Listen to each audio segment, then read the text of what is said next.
Morning, good afternoon, good evening, wherever you happen to be in the world today. We're getting our Final Fantasy XIV stream going today. Welcome, welcome. Glad to have you here. We may actually complete Stormblood today. We've got a dungeon waiting for us to knock out. We'll get queued for that right away. Hey, Arachna, welcome, welcome. Good to see you here. Hope you're doing all right. Let's see, what's going on with you? Oh, no audio, okay. Their little icon says you're watching without audio, so that's okay. Hope you're enjoying yourself. Good to see you.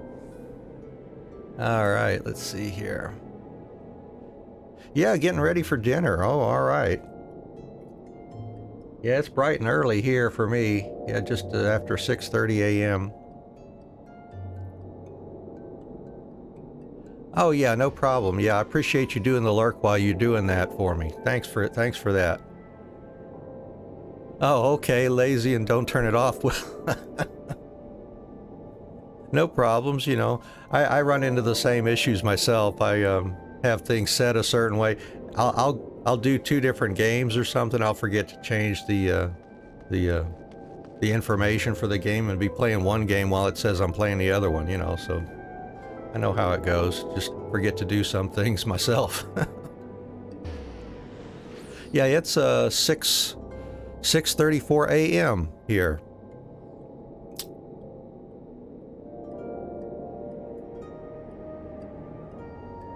Yeah, I get up early. Roll out of bed, you know, get myself ready here, and then stream for about 3 hours, and then I eat breakfast after that. I've got my tea though, so we're good to go with tea.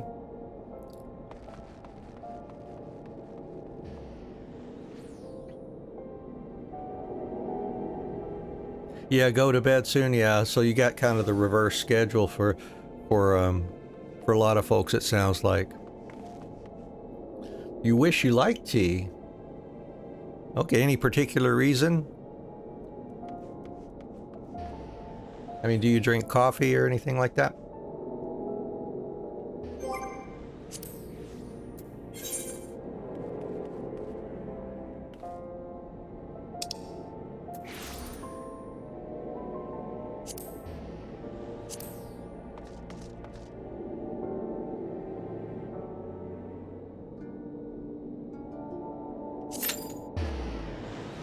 All right, well, we'll get this queue started. It says it's going to be about 12 minutes, or they guess it would be about 12 minutes. We'll see. We will just do whatever we can here while we wait for that.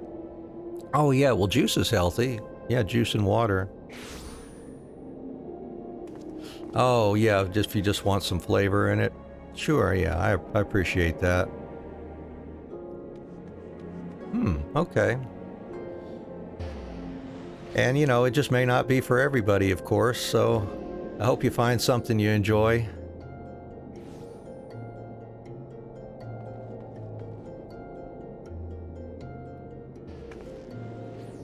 Yeah, I guess it can be too sugary. Yeah, some juices could be too sugary.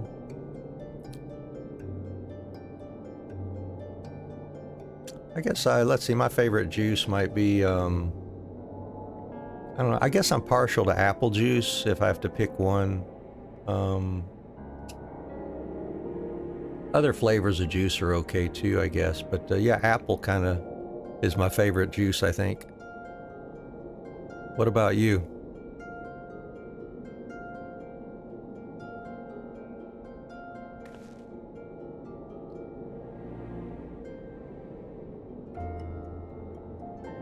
Orange, yeah. Orange juice.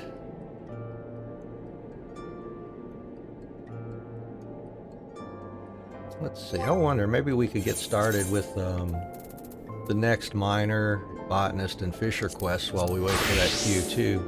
Ooh, it's showing 2 DPSs in the queue currently. That's pretty good. But we need the tank and healer. We'll see what happens here.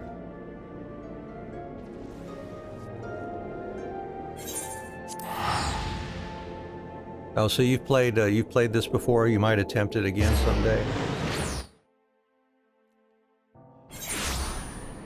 I've done the same thing. You know, I played for a long time, but then I'll stop for, you know, a year or two, and then pick it back up again. So, you know, it happens. It's just not the sort of thing you can stay focused on all the time, at least not for me.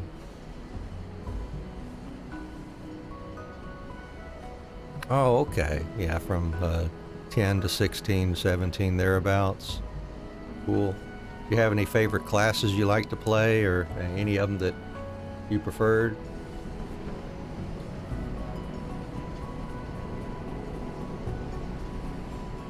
Didn't do anything past Heavensward? Sure. Alright, we got our cue. Well, we'll get started on that then. Let me get my dancer.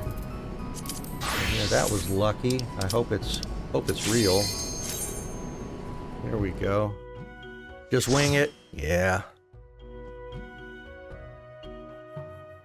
Alright, I'll see if I can muddle my way through this dungeon here. It's kind of fun one from what I remember.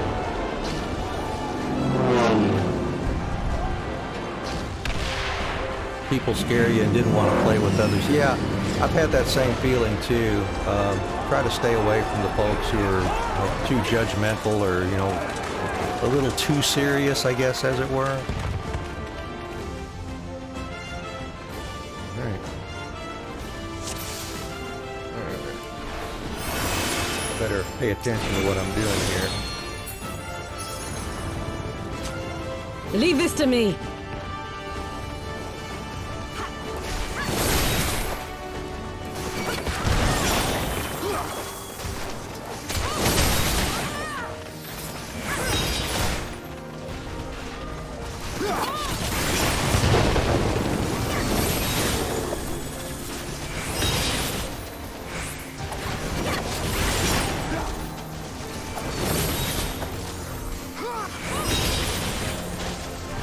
I definitely feel what you mean, though, because that's one of the reasons why I hadn't really enjoyed taking on, like, tanking and healing and all, just because other folks, I think, the way they react sometimes.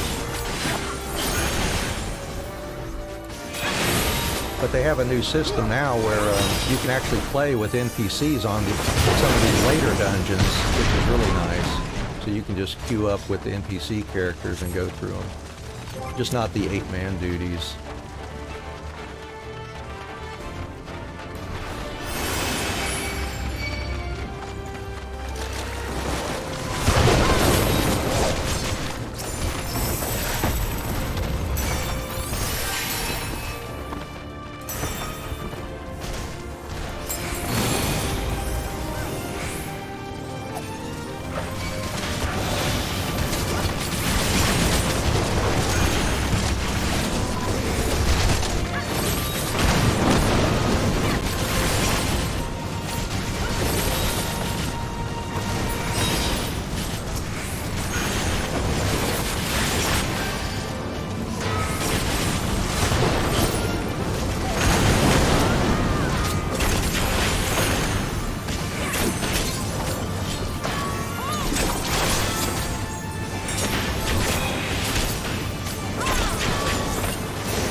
I shan't hold back!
No idea where I needed to be looking on that one.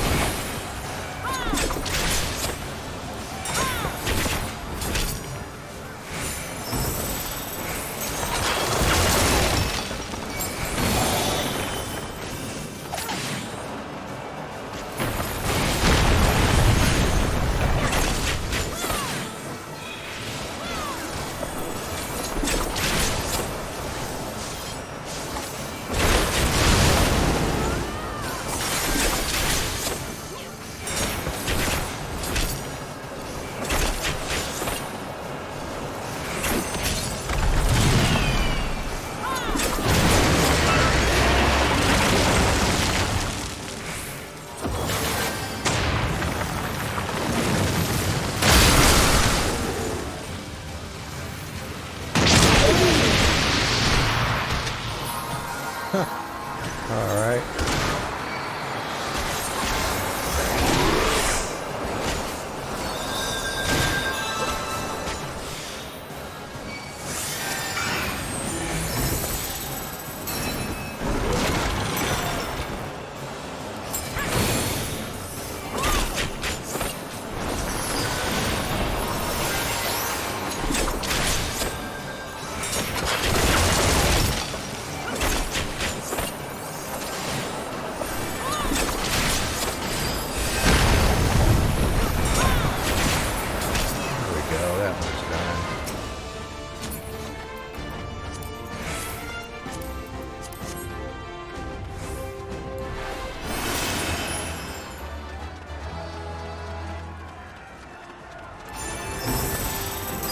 You underestimate me!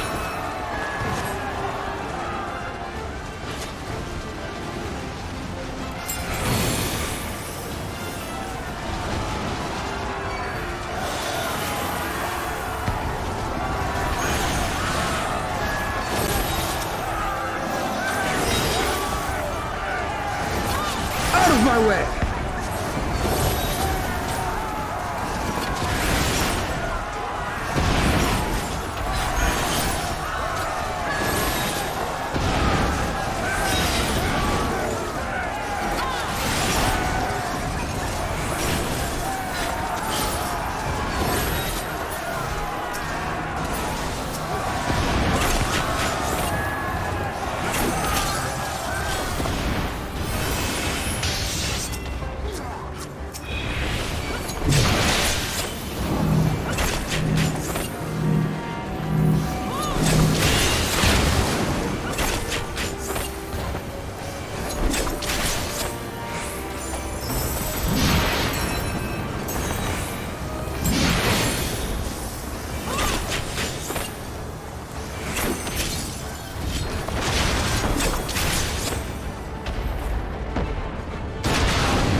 to get serious!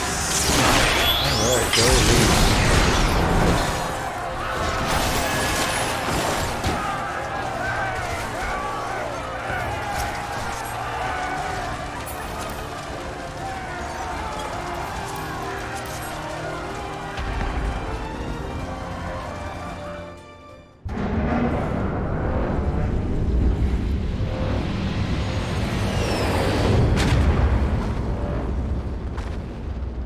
Oh gosh, I vaguely remember these. These savages bested our vanguard. Impressive. But in the end, they are only that, savages. Now, let us be brief. His radiance awaits.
Alright, successful.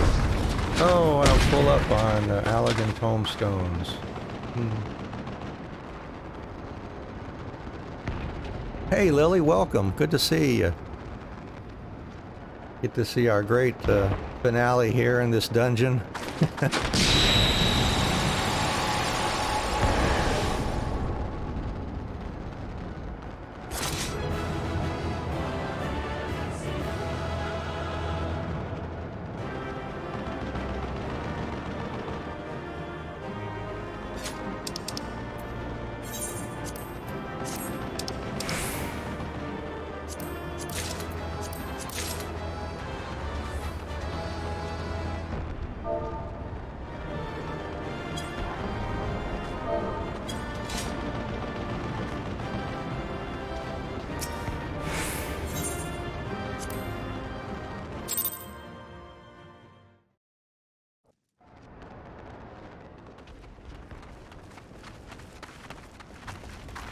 There you are, and none the worse for wear.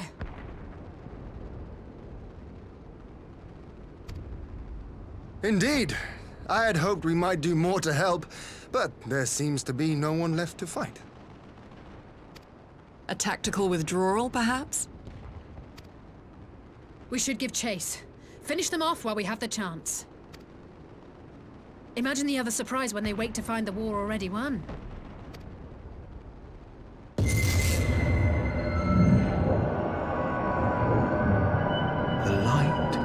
Thanks, Arachna. Hope you have a great one, too. Only you can forestall the calamity. Throw wide the gates. No! Not like...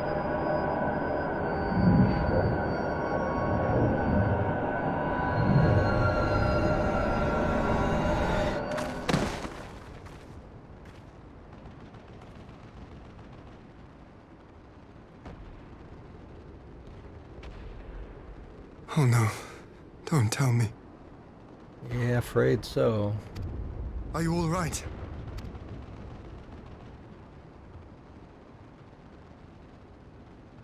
Quickly! We must get her back to the encampment.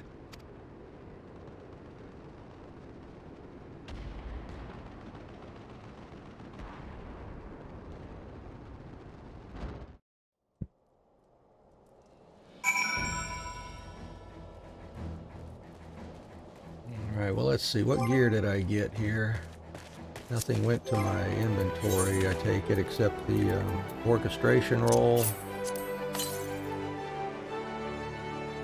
Let's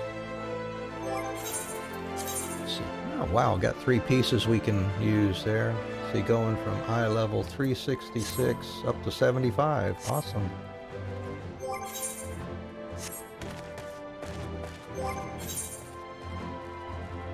That's pretty cool looking top too. I like that.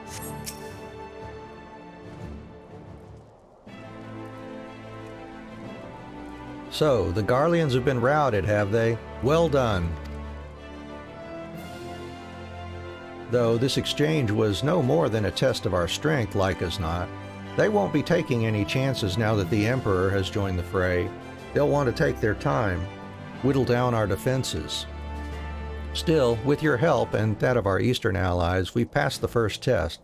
Our line is unbroken. As for Alice, well, she's in good hands over at the infirmary.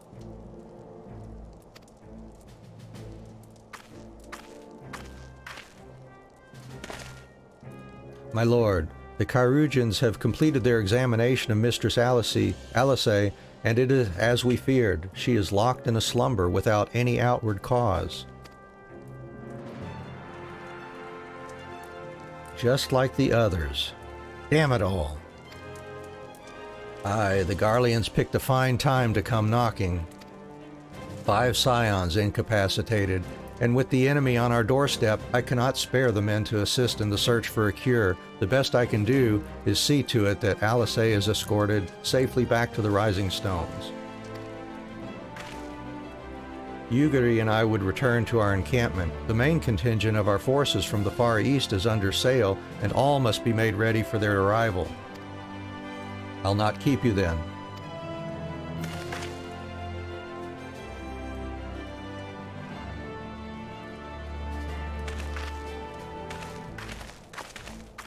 Judging by the Garleans' recent movements, or lack thereof, they won't be launching another offensive in the immediate future. You should return to the Rising Stones. Given the plight of your fellow Scions, I can understand if you feel on edge, but you'll be no good to anyone without rest. Good point.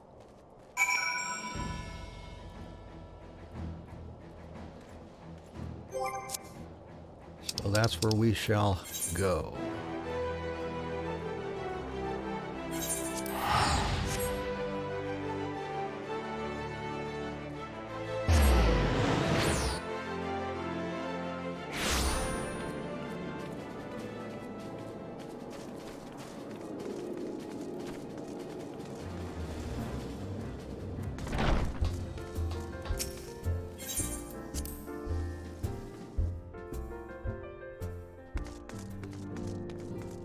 Hori! Hey, Hori! Ah, Anne, welcome home. Word has it you and Mistress Alisay gave the Garleans quite a thrashing. Speaking of whom, where is Mistress Alisay? I was certain she would have returned by now. Well, I hate to tell you, Hori.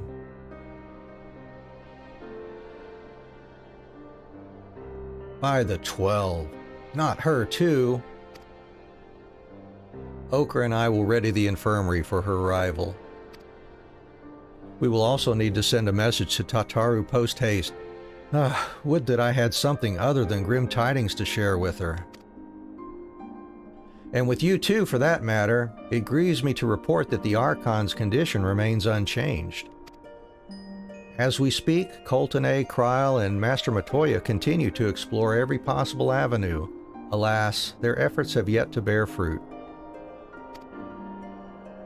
But all is not lost. You are still hale and whole after all, though I suspect you must be tired from your journey. You should rest, my friend. Leave the worrying to us for the time being, at least.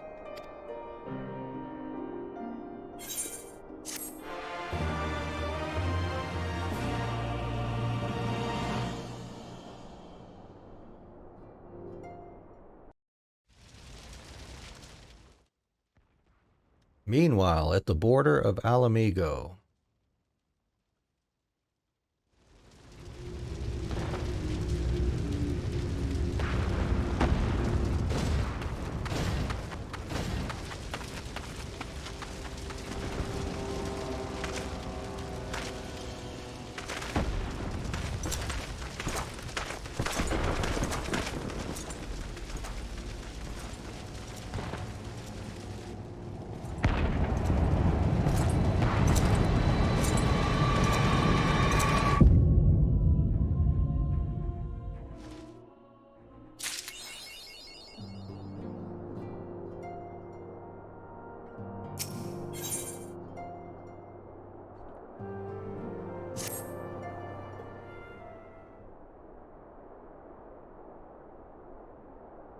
Ah, Anne, yours is a welcome face indeed in these troubled times.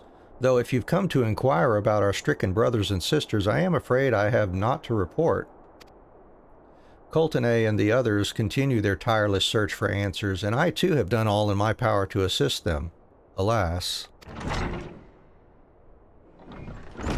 My apologies for the intrusion. I was told Master Alphino had been brought here and wished to see if his condition had improved.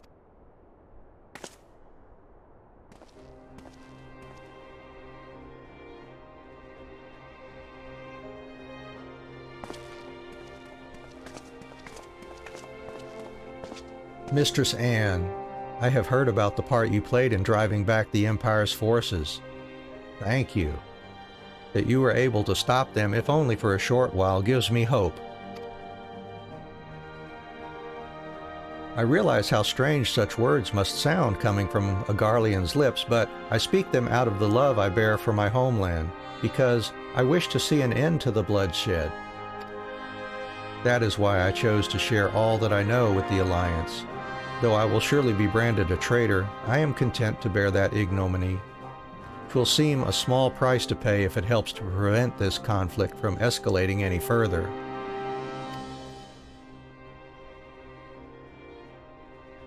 But enough of my prattling. The war is not what brought me all this way. I came to see Master Alphino. An acquaintance of Anne and Alphino, are you? Well, far be it from me to turn away good company, if you will follow me, sir.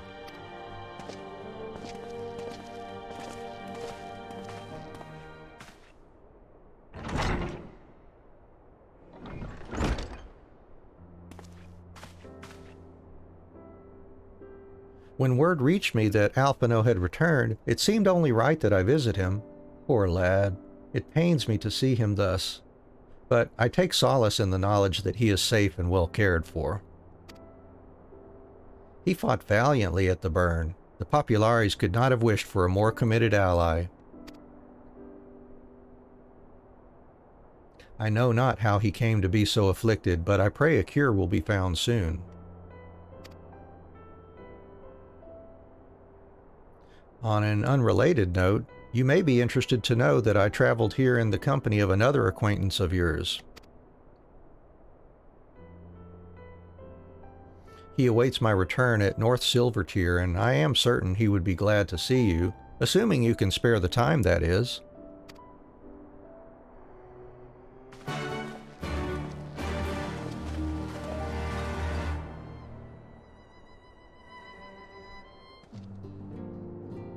Okay, so head out to Silvertier.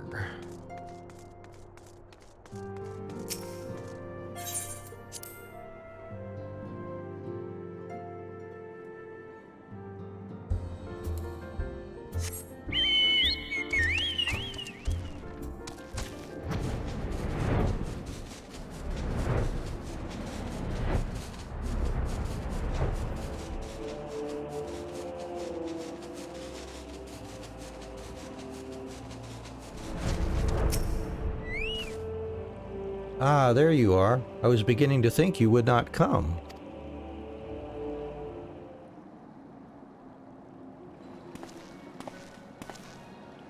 It sounds like you've been through the mill. You should have called me. Though I must confess, tracking down missing souls isn't exactly within my field of expertise. As you may have surmised, I heard much of Master Garland growing up in Garlemald. Indeed, he has long been a source of inspiration to me. Most Garleans would say he is a traitor, that he turned his back on his country. We of the Populares, however, consider him a revolutionary, a man willing to defy the Empire's dreams of subjugation, that his inventions might bring about a better future for all mankind. Please, revolutionary is a term best reserved for my work. I am but an Imperial defector who thought to aid another Imperial defector. Whatever Master Garland says, I am humbled to find myself in such distinguished company. Speaking of distinguished company, we heard from Ralban that you ran into an old friend in the burn. Is it true? Gaius still lives? Yep. Like most in the army, I never had the privilege of seeing the legatus without his mask. To think I walked halfway across the burn in the presence of the Black Wolf. And he claimed to have severed ties with the Empire to hunt Scions, did he? Huh. After his humbling at the Praetorium, one would think he'd have the good sense to stay dead. Should we meet again, I shall be sure to tell him so. Commander Aldin also spoke of the Alliance's meeting with the Emperor. Though I still labor to believe what he told us. Did his Radiance really claim that Garlemald was founded by the Scions? But that is madness. The very notion is absurd. Every fiber of my being rails against it. And yet I see there is no escaping the truth. From the very founding of my homeland, my brothers and sisters have laid down their lives in service to a lie. The Scions must be stopped. To save my people, to save all peoples. For all the Empire's many crimes, even I did not suspect. Had I known, I would have left a lot sooner. But that is in the past. Here in the present, we must apply ourselves to the problem of how the Empire's ambitions may be thwarted, not only in Eorzea, but in the Far East as well. The Ironworks will spare no effort to achieve that end. Seryu's wall was a good start, but we can do more, and we will. We'll show them what it means to achieve freedom through technology. Begging your pardons, I bear a message for the Warrior of Light. Commander Alden requests your presence at Alliance headquarters in Alamigo. He would discuss matters of strategy at your earliest convenience. Ah, yes, the inevitable messenger. I knew it wouldn't be long before duty called you away. Time, no doubt, being of the essence, could I tempt you to a ride aboard the Excelsior? If there's a faster way to Ralbon's side, I will personally apologize to the commander for keeping him waiting.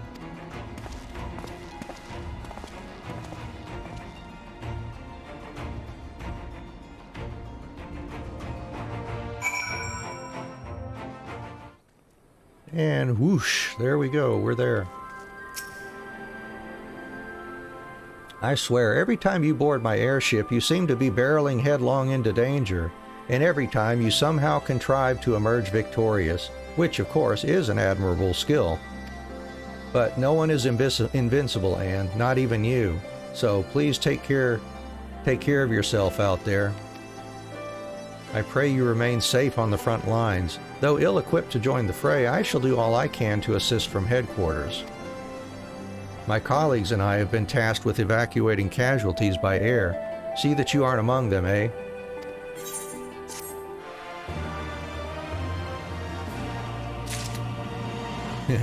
Yeah, I know, I'm not immune. That last dungeon, like, what was it, the second boss was it, I think? I had no clue what I needed to be doing there. I ended up getting knocked out, so that was kind of sad. But easily remedied, fortunately. Ooh, we get a little gift here. Commander Alden is waiting, my lady. It would be best if we proceeded to Alliance headquarters at once. All right.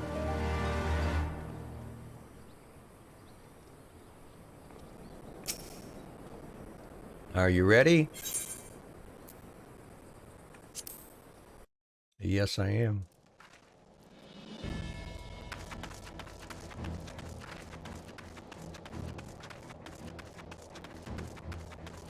Oh, it's a glowy event point here. All right, well, let me get some more tea here.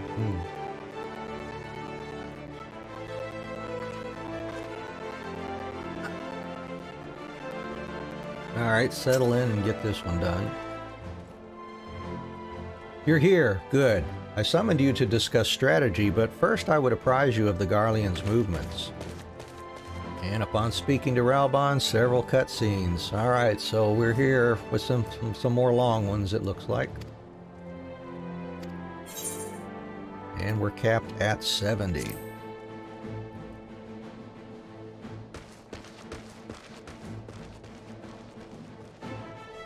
There have been several skirmishes along the border, but as yet neither side has delivered a decisive blow. We had long assumed that the Garleans would overwhelm us in a straight fight, but we seem to be gaining ground, albeit slowly. As to why that might be, the most likely explanation is that they have yet to commit all their forces. Still, we're winning, and our latest intelligence suggests the Emperor has retreated back to Garlemald. In light of this, we're considering launching an offensive with the aim of pushing the front line forward and giving ourselves some room to breathe. Commander! The Imperials! They've broken through our defenses to the east! What? Our scouts say their forces are being led by Lord Xenos. Lord Heian and Commander Hext have taken their troops to provide support, but we don't know how long they can hold out. So, they've been biding their time, waiting for his arrival, have they? Very well. Send word to our allies, requesting reinforcements for the front line.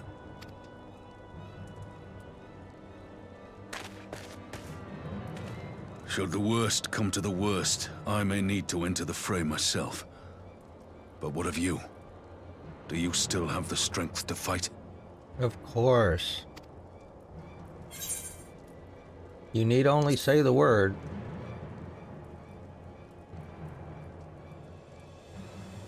Much obliged. Given the choice, I'd take you over 100 soldiers. Uh-oh. Why won't they open? Please, I bid you open.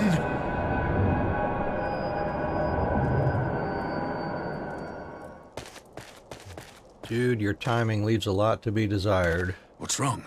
Is it the voice again? Are you sure you're in a fit state to do this?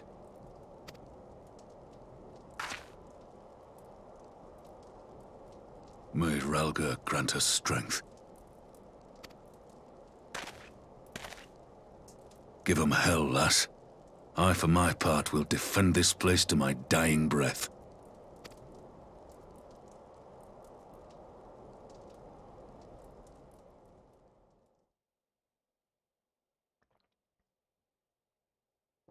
Meanwhile, at the border of Alamigo.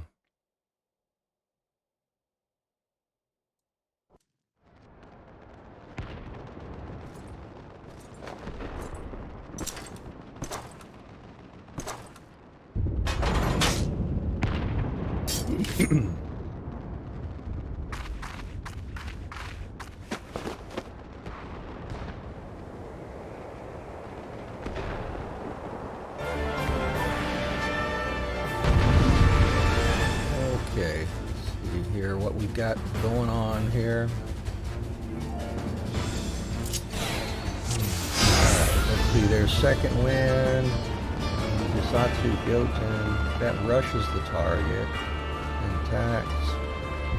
Negetsu, oh that's the combo, and then Ajisai, that's a dot, okay. We got a dot, combo, healing, and rushing the target. Alright. Start off with that then. Ready? I get to be a little tanky in this one, I guess.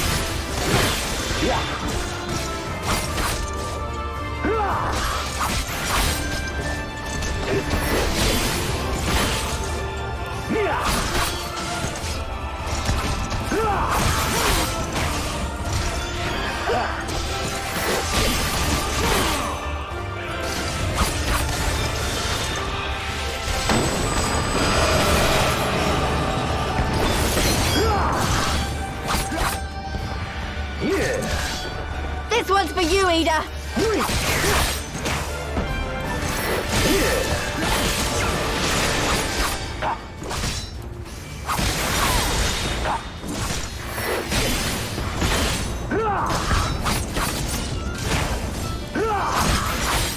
Hey, Shalto, good to see you.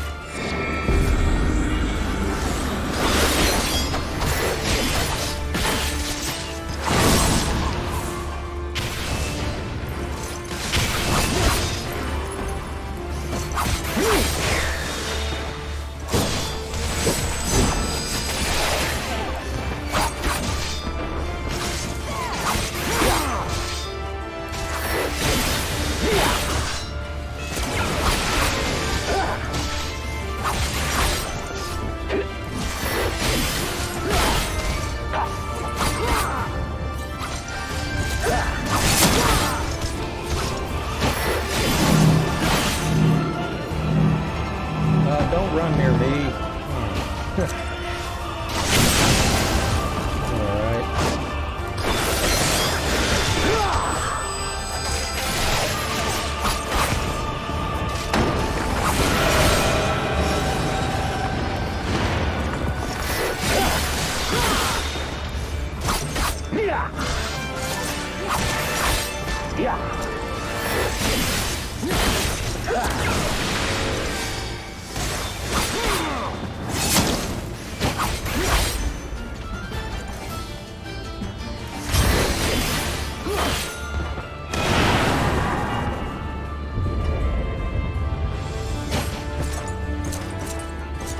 Okay. Oh, no, you don't. Here it comes!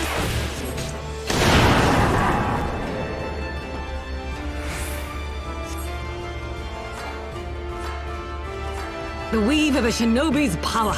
Go, shinobi power. Go, go, gadget, Yugiri. The art of my forebears.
Got through that part, I guess.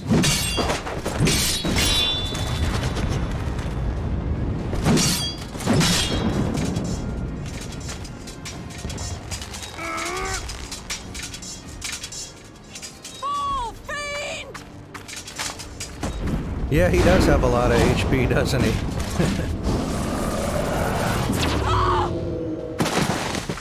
What are you playing, Shadow? Or Shoto. I remember you told me that. Shoto. Shoto. There we go.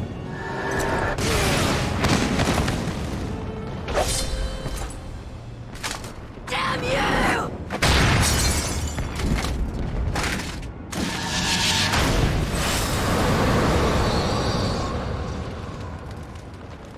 I'm sorry, I was just curious. What are you playing?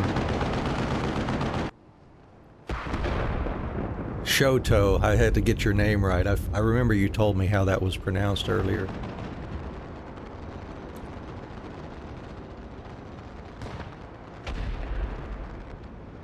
Magic with a Garlean body. Oh, That's cool. hardly fair. Yeah. Still, he must be stopped, no matter the cost. That's right.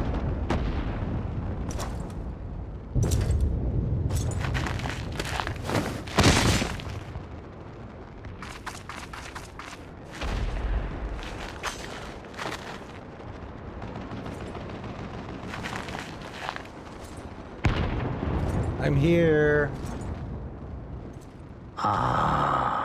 Bringer of light. It has been too long.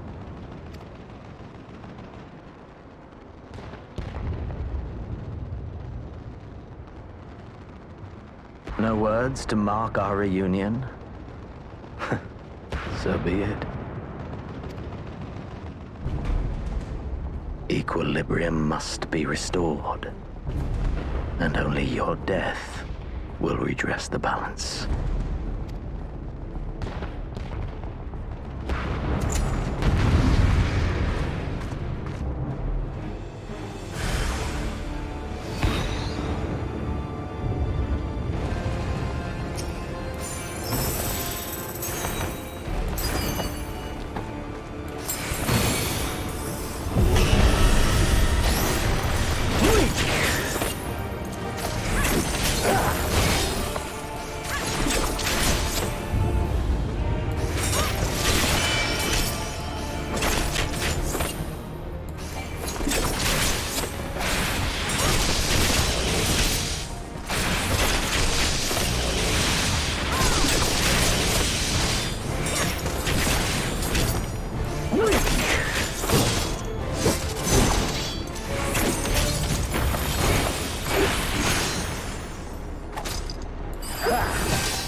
attention to where things are happening here.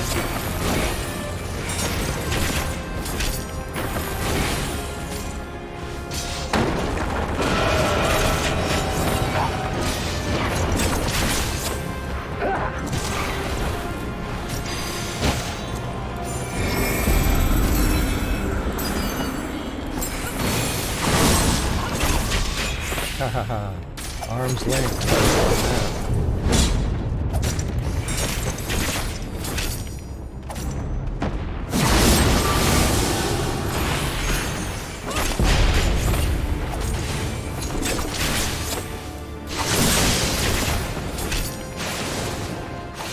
Oh well. That was a mistake.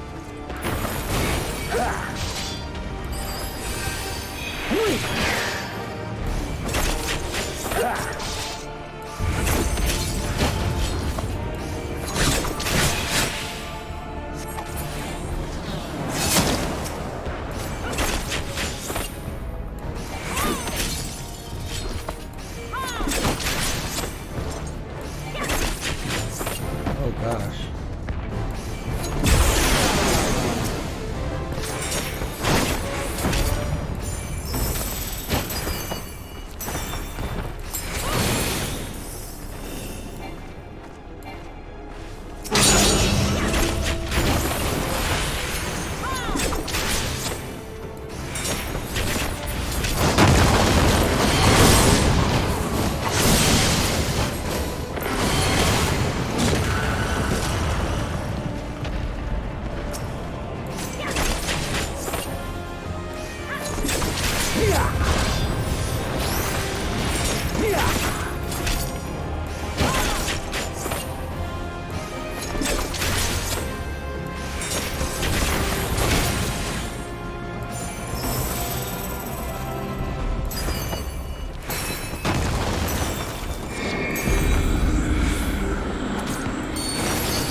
Whoops, hit that one.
That was bad. Just about got this bad boy down here. Go away. I see.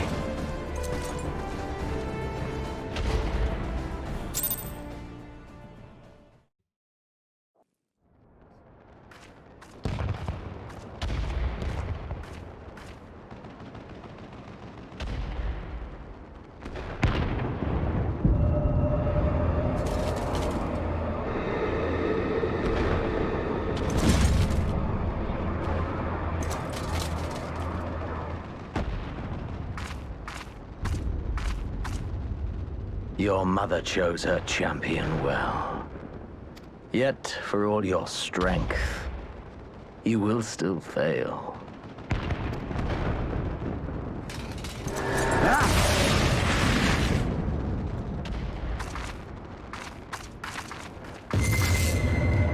Please, I beseech you.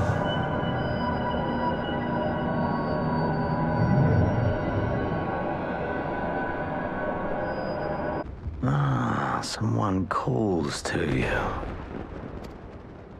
Too late, alas.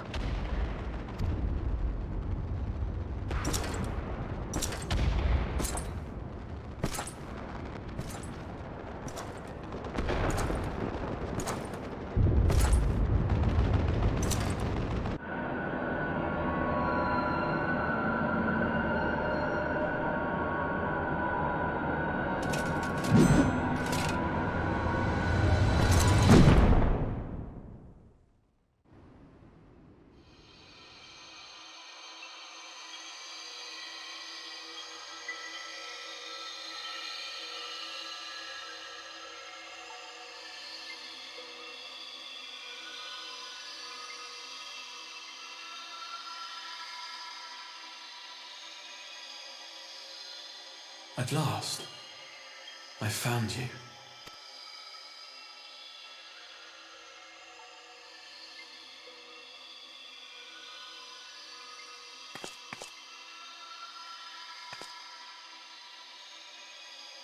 Please, there's no cause for alarm.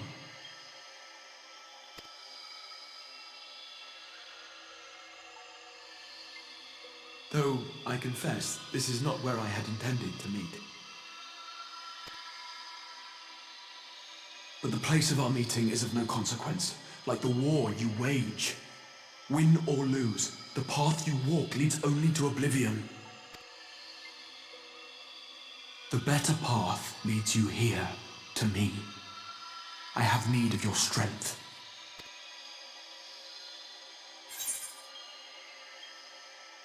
You have to send me back, now.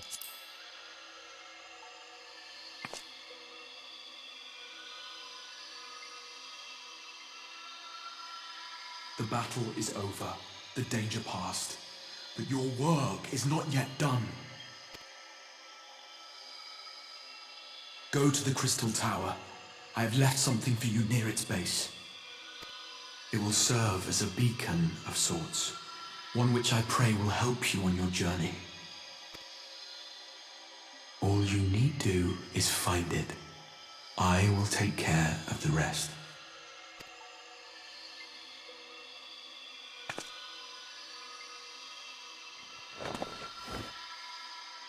Soon, we will throw wide the gates.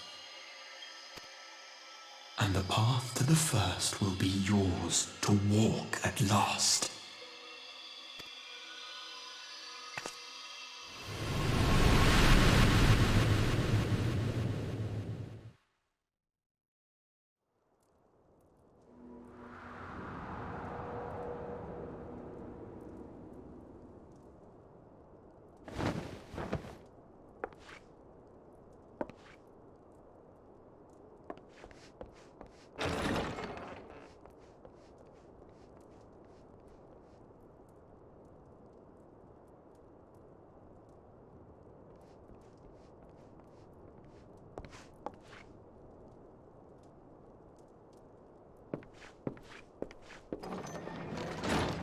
You're awake. Thank heavens.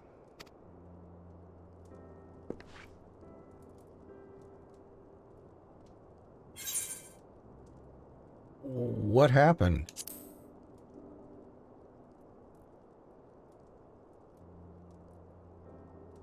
Do you recall the confrontation with Xenos? You were the first to come to the aid of Mistress Lys and the others on the front line. Oh yeah, two of your best boys in a row. Yep, they are.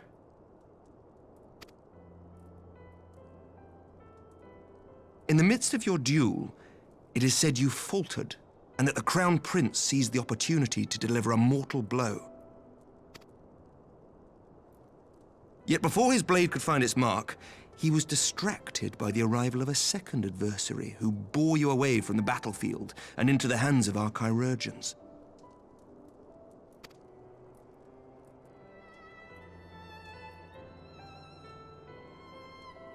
Lest you wonder, he left before you awoke. As is his wont.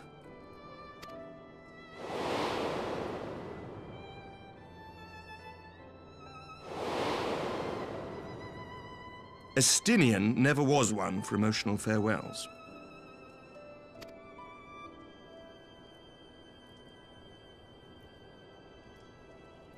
Though Xenos bested all before him, the battle clearly took its toll, for he retreated shortly after your rescue. Seeing this, the remaining Imperial forces decided discretion was the better part of valor and pulled back, allowing us to re-establish our position. We have since received word of renewed unrest in the provinces, doubtless inspired by the efforts of the Eorzean Alliance and our Far Eastern allies.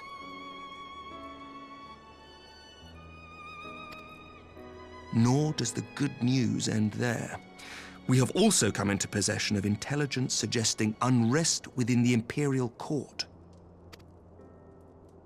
This would certainly explain why both the Emperor and Lord Xenos appear to have abandoned the fight.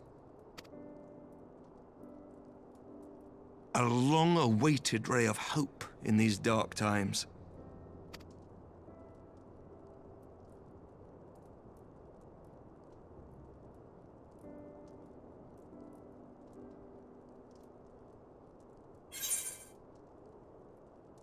What of the Scions?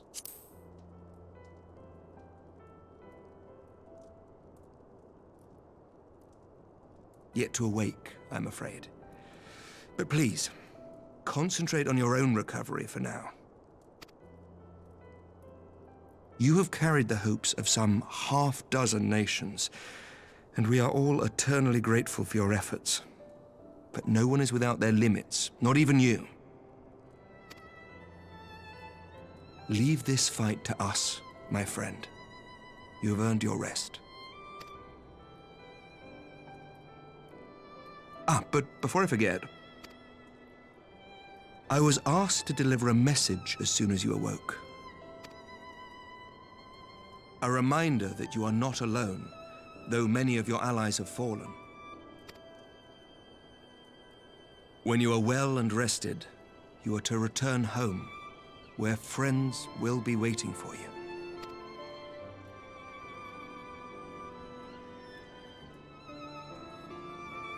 Now, if you will excuse me, I must return to the front. May we meet again soon, under happier circumstances.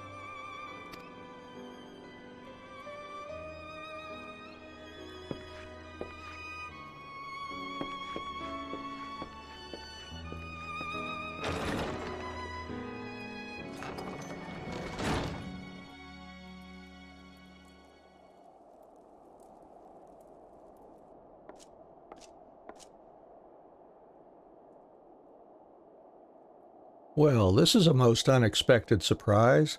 I thought you confined to bed.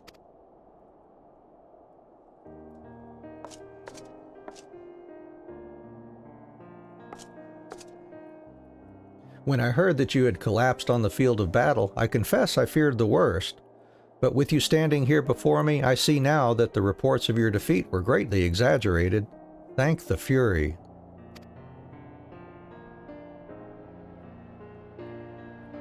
As long as we have you, Mistress Adventurer, history suggests we have a fighting chance. Speaking of fighting, you may be surprised to hear that the war's effects can already be felt even here in Ishgard. In anticipation of a need for reinforcements, our Tuarel will soon be departing for the front lines with a contingent of our finest knights. I would advise you to stay until your strength had returned, but I know it would be an exercise in futility.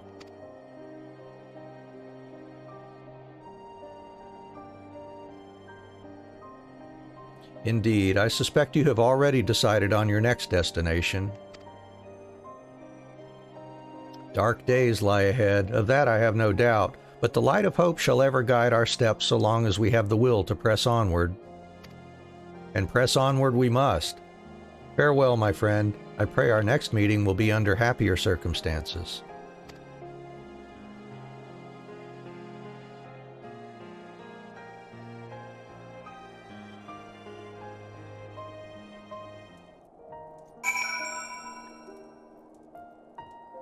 And return to the Rising Stones.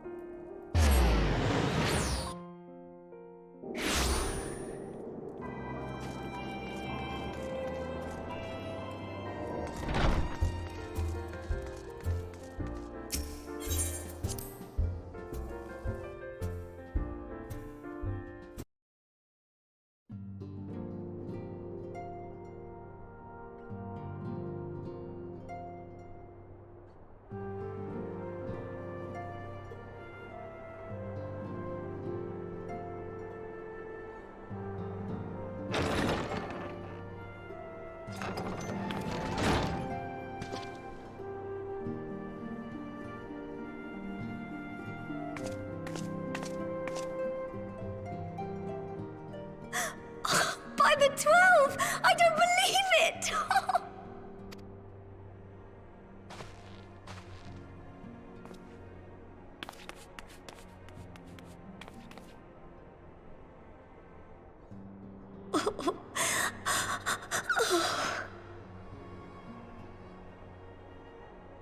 I rushed back as soon as I could.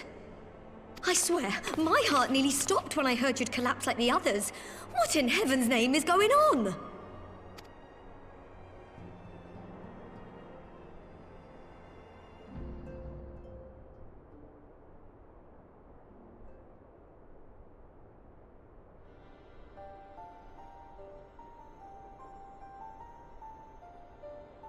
Win or lose, the path you walk leads only to oblivion. Oh, well, that's helpful. Yeah. And what else did he say? The better path leads to him?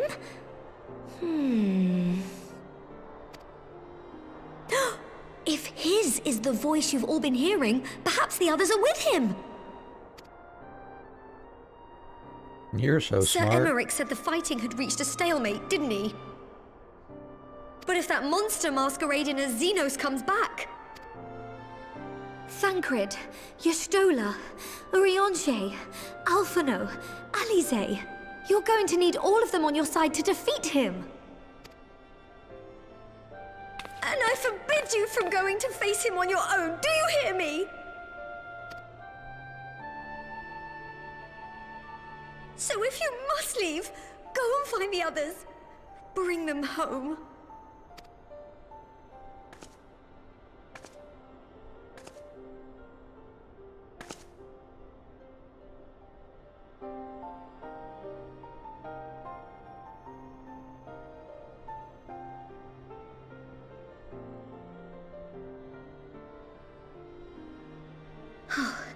As for where to start, you said the stranger had left a beacon for you at the Crystal Tower, right? But how are you to find it, now that the tower has been sealed shut?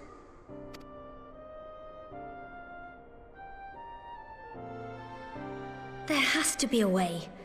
If anyone would know, it's Sid, and the researchers of St. Coinac's find.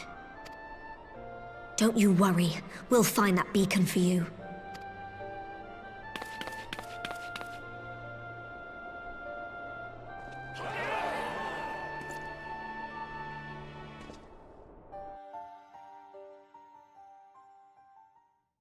Meanwhile, in the Imperial Palace,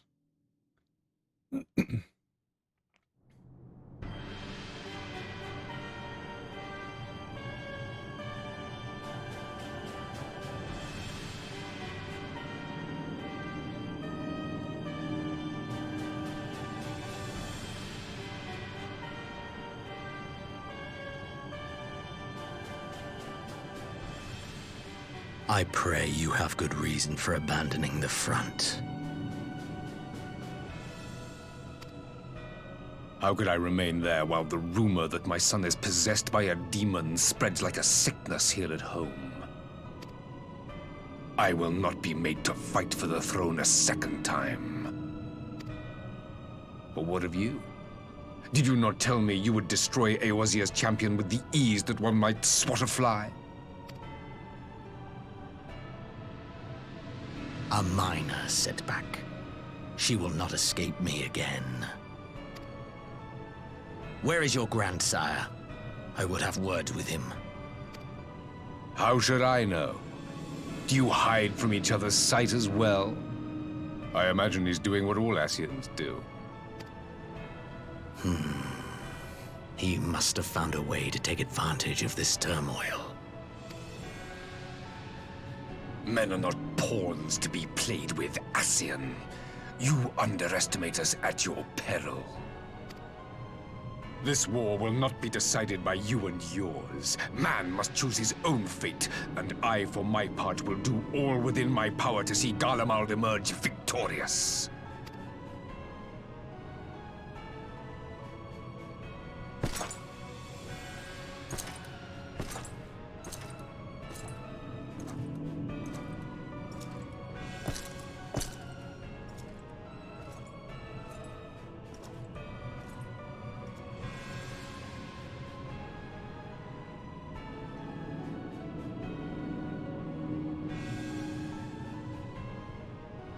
Pray forgive the intrusion, Your Radiance, but the requested preparations are now complete. We stand ready to begin production of Black Rose upon your order.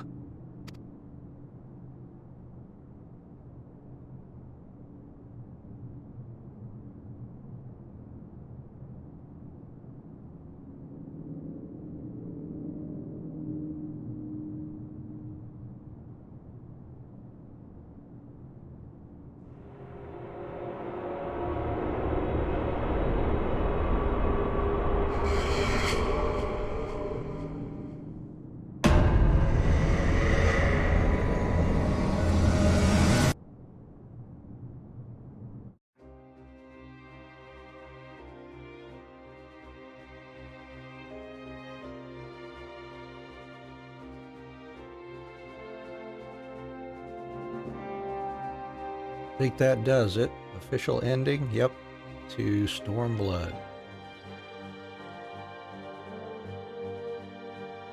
Yeah, we won't be watching these. We'll try to just skip on through the credits. On to our next task here.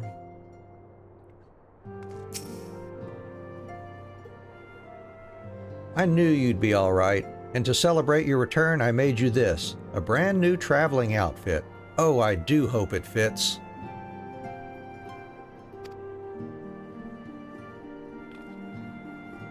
Yay, Shadowbringer, here we go.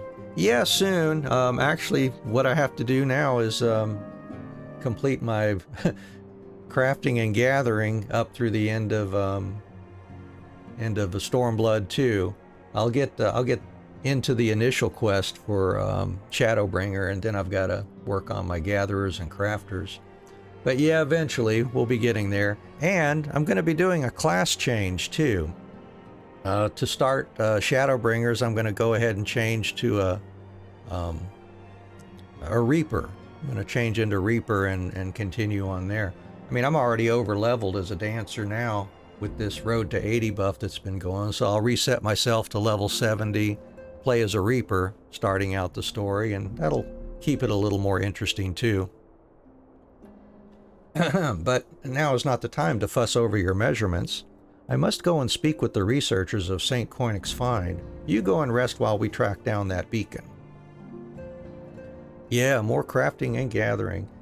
And get to remember what those stories were all about too. I tell you, I was skipped through those a bunch in recent years too, so it'll be good to relive some of those as well. I do remember though that it's a lot easier to do the crafting quests for Stormblood here because you don't have to gather the materials for them, which is really nice. And Scion Traveler's Attire. Oh yeah, that's pretty nice looking stuff there.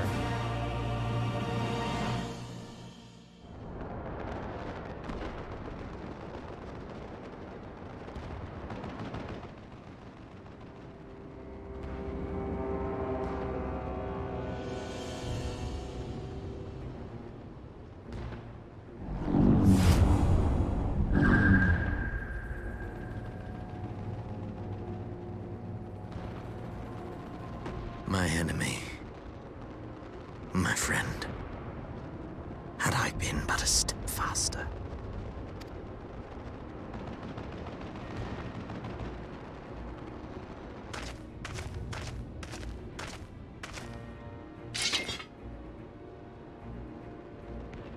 Bloody savages!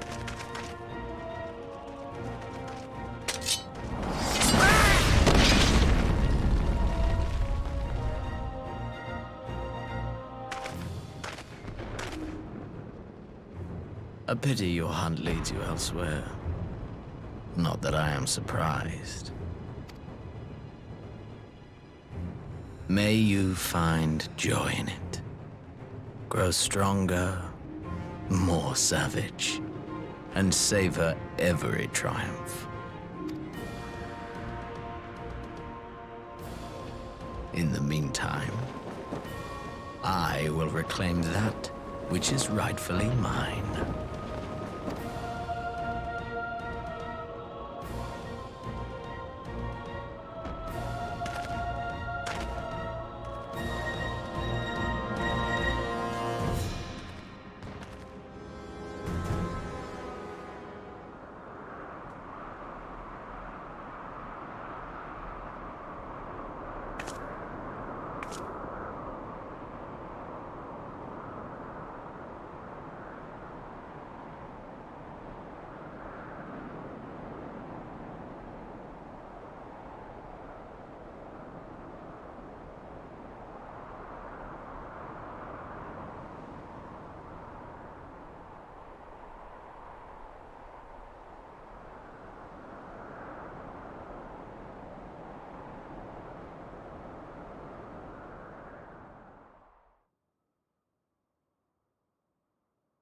In the midst of a requiem for heroes, a voice rings out across time and space. In fields of tranquil light, sow you seeds of darkness.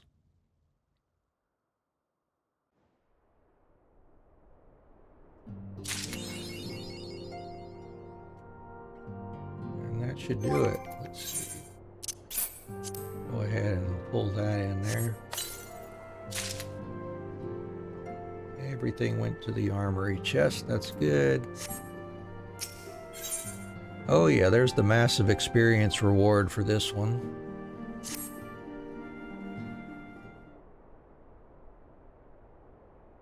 Good news, Anne. We've had a stroke of luck in our search for that beacon. Apparently, our colleagues have stumbled across a hidden path leading down into the hollows around the base of the Crystal Tower. A path I doubt we'd ever have found had the Ironworks and the Sons not added their numbers to the party.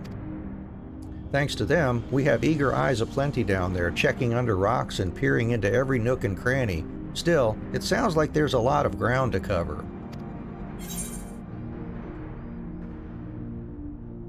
Sounds like it's tedious work, but not as tedious as waiting around, I suppose. Exactly. So I was thinking we should go and lend a hand. The sooner we find this beacon, the sooner you can travel to wherever it is this mysterious voice is coming from.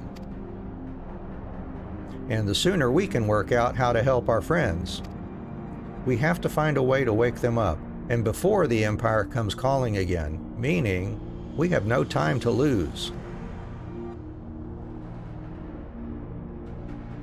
There's a boat in North Silvertier waiting to ferry people to the site, so let's be on our way.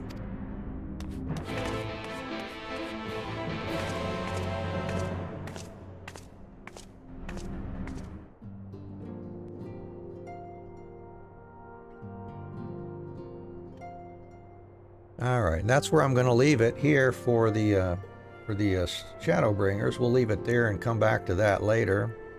Let's go ahead and start knocking out gatherers and crafters. We've got our gathering done pretty well so far. See, we were going to get miners started here earlier.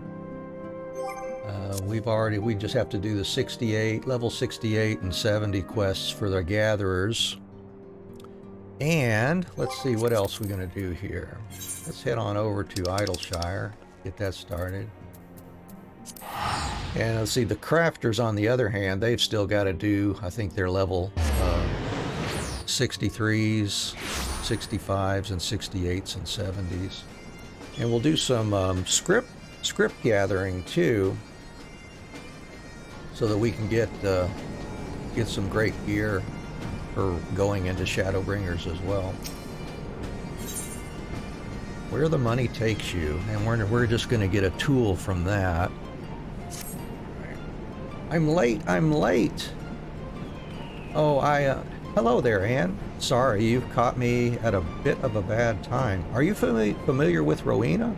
Well, I'm not quite sure how it happened, but I've forgotten to pay her for a job. I've been so busy of late, it completely slipped my mind. Mercifully, she is not demanding any extra coin for the delay. Instead, she has requested help with a job of her own. In fact, if I don't cooperate, she says she won't give me the goods I had her procure for me in the first place. What's more, she wants you, of all people, to carry out this task. I haven't a clue who, but someone told her that a skilled miner had been seen frequenting Stick Chick's bank pots of late. I hate to press this upon you, but please, I beg of you, help Rowena in my stead. I guess we shall.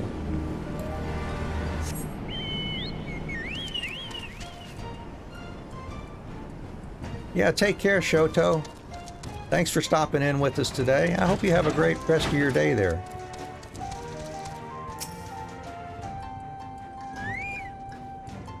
Well, I'll be. Never did I expect that the miner wandering around the bang pots would turn out to be the one and only Anne Adventurer. Do you just like the feel of a pickaxe in your hand, or are you truly that desperate for coin? None of my business, I suppose. Any road, as Nonowato may have told you, you're to bring me some serpentine. And you can go ahead and tell him that I expect this to be the last time he gives me any trouble.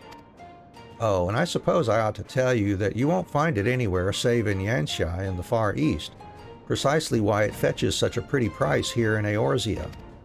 Bring me 20 of them, and you can tell Nonowato that we're square. 20 serpentine. Alright. In Yanxia. I think I kind of remember where that is.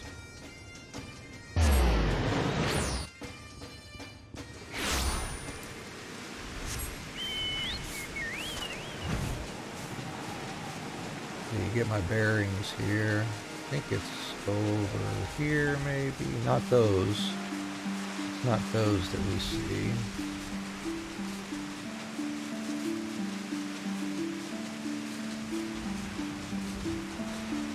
Maybe these. Yeah, I think it's these. Yeah, that would make sense. Level 70 nodes.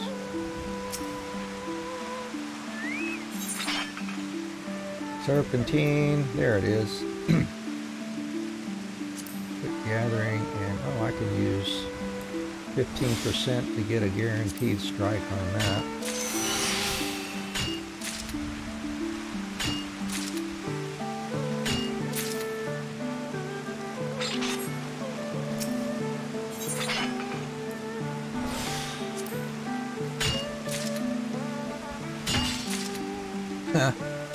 Get that gatherer's boon on a 1%. Nice.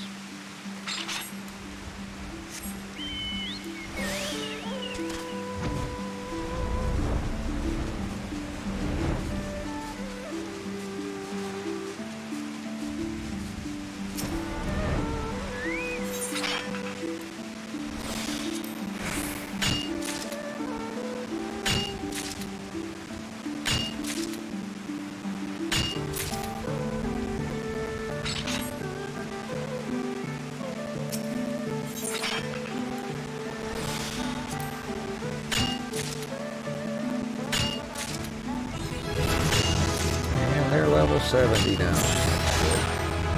Ooh, what's that? Spirit Bond with Downwell Skin Bush Hat is complete. Let's get that done.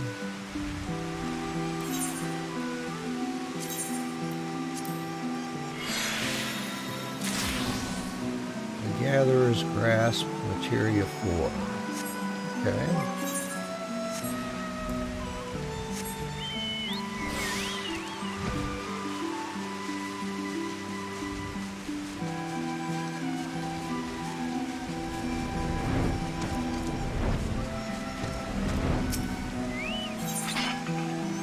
Three more.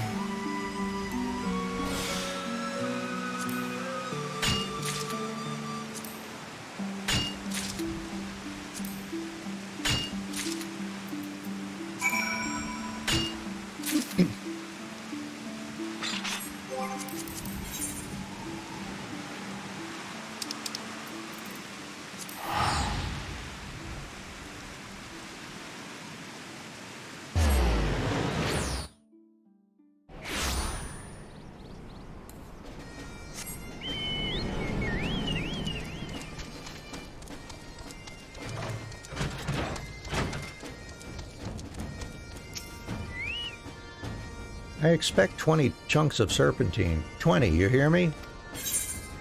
Yeah, just chill, Rowena. We got it for you.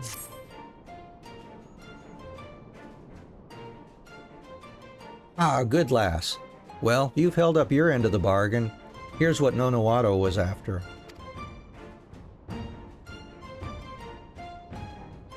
Thanks for that. A good bit of business. Still a bit puzzled as to what's going on at Stick Chicks' Bang Pots, mind you. I've worked with them for some time now and never had any trouble getting compensated for my services before.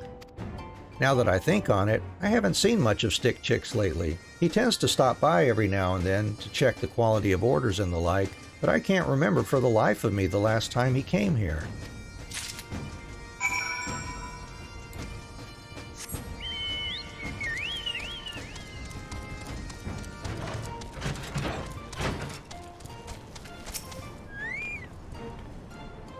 Ah, Anne, please put me out of my misery. How did it go? Here's your research materials. Oh, thank heavens. With this, we can continue our work on the gob roller. Well, I suppose since there are no other pressing issues at this point in time. No, I cannot in good conscience lie to someone who has helped me so much. Allow me to apologize to you, Anne. It is high time I apprise you of the current state of our work. For a while now, the project has been at a standstill.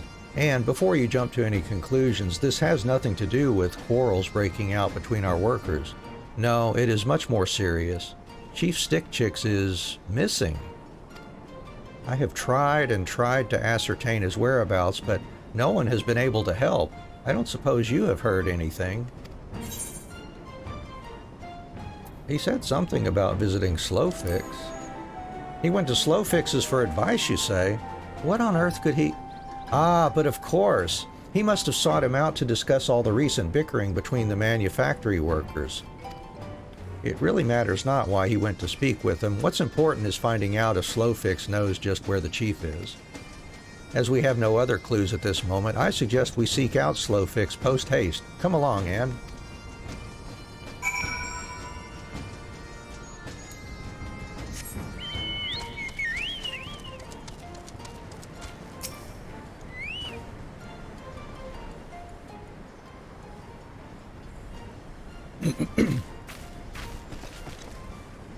Ah, Mr. Slowfix.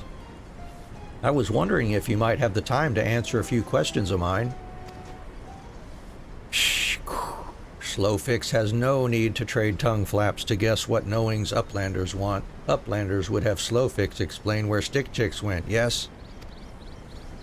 You know the chief's whereabouts? Slowfix has lots of knowings, but not those ones. Stick Chicks had the shivery shakes as his workers trade fists instead of tongue flaps. Stick Chicks used to be one of the Illuminati, but as they became crazier and crazier, he chose to run away from the bad gobbies. Coming to Idleshire, home to both gobbies and Uplanders, Stick Chicks was sure he had made the right decision, told Slowfix that this was his dream. Stick Chicks made bang pots so Uplanders and gobbies can sweat work together for a bright future. Slowfix would have workers keep this in their brain cases. I shall talk to everyone about this. You have my word. I would greatly appreciate your presence when I do, Anne. Pray, come with me to the manufactory once more.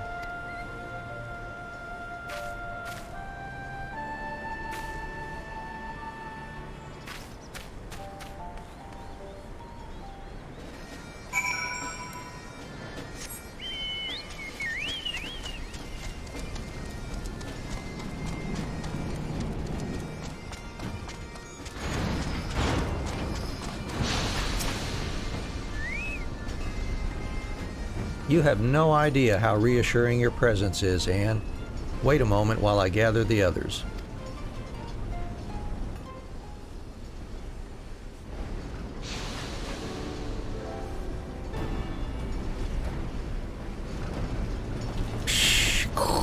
Why does Nonawato summon stack blocks? I have asked you all to lend me your ears as I wish to share what we have found out about the chief's disappearance.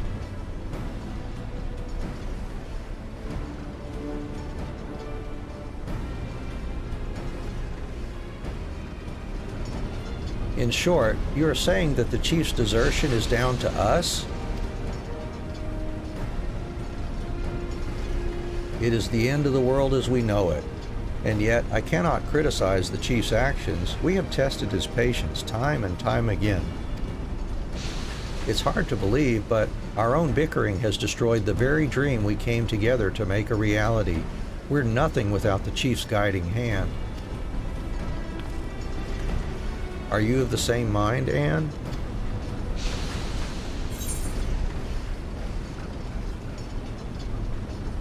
Dot, dot, dot. Quite right. It was silly of me to even ask. It goes without saying that the gob roller must be completed, but first, we must change our approach to the project. Nonowato's words excite stack blocks. The time has come to finish the gob roller.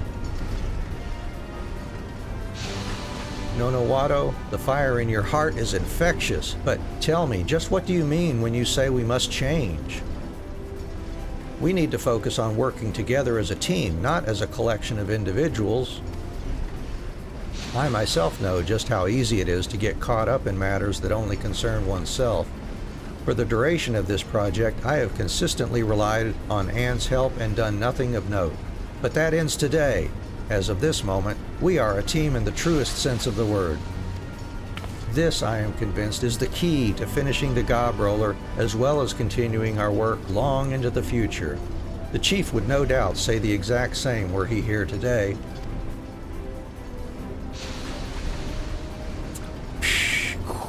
Stack blocks backthinks to Stick Chicks saying the same thing. The impossible is possible if we help each other. Yes, quite an idea. My eyes were once clouded, but now they are perfectly clear. It'll go some way towards making up for us disappointing the chief, too. This is it. At last, the revolution I have been waiting for. We know what we must do. Let us finish what we started. For the chief.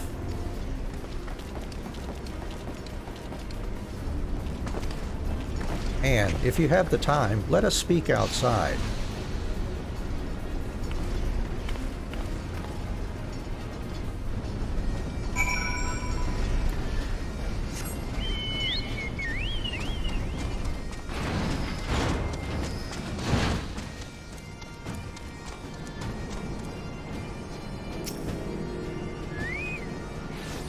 Thank you for everything, Anne. The chief may still be missing, but my faith in our workers has never been stronger. There's one last job I would have you do when you feel ready. That should provide us with everything we need to finally finish this project. Alright, let's see. I will I'll grab the gathering for now.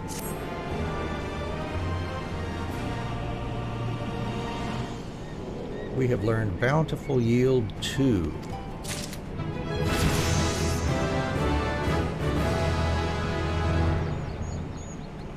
Okay.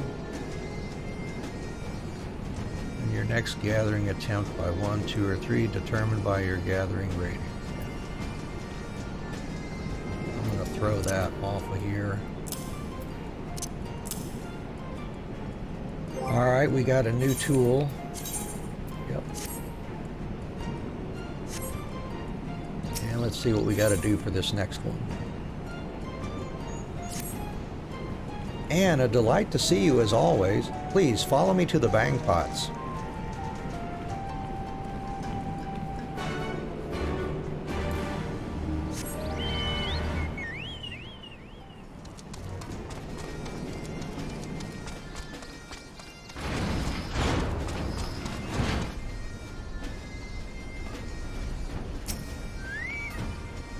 And allow me to begin by explaining how things currently stand. As you are doubtless aware, the Gov Roller is close to completion thanks to our much changed approach to the project. In fact, we have recently been able to run the vehicle through some basic tests. However, said tests did not provide the result we had hoped for. The Ceruleum engine's power output was somewhat lower than expected, and well, quite shamefully, the Gov Roller was unable to clear the debris we prepared for testing purposes. We did all we could to fix this, even boosting the engine's power output. But alas, the pistons were unable to cope with the extra strain. In light of this, we have decided to create new pistons using a different, sturdier material. I imagine you have already guessed as much, but it is this material which we need you to procure for us. Hummelite, a metal known for its high levels of durability, heat capacity, and thermal conductivity. The only issue is that I have no idea where it can be found. What's more, it seems this material is rather difficult to get one's hands on. Perhaps you could try asking your friends at the Miners Guild. They may have an idea as to where it can be mined. I would be grateful if you were able to bring back 5 chunks. Alright, well let's go check out Adalberta and Ul'dah then. See what she has to say about this.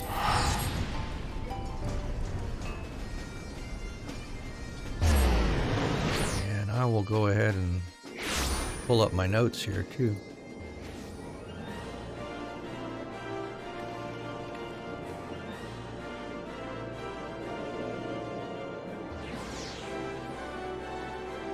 Go.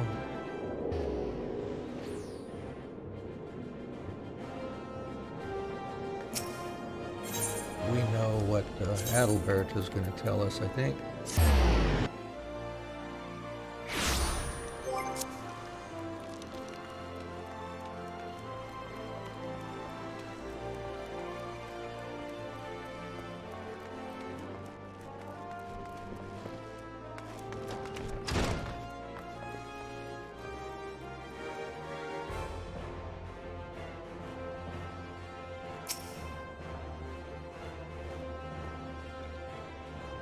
You're searching for what?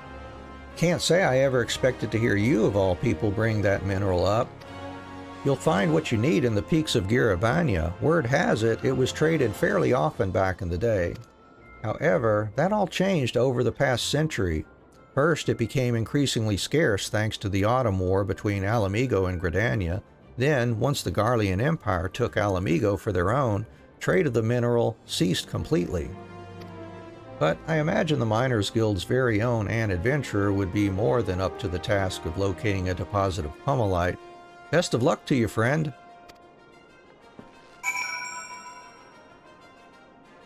And let's see, yep, that one is not available until 8 o'clock a.m. or p.m.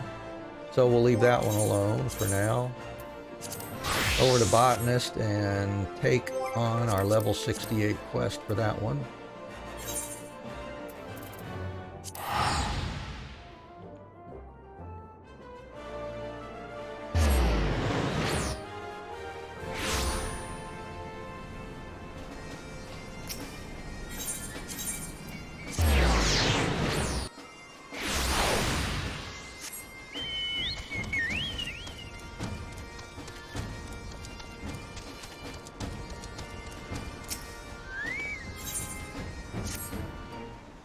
Ah, Anne, I don't imagine you are expecting good news considering my involvement, but I have once again managed to make a mess of everything.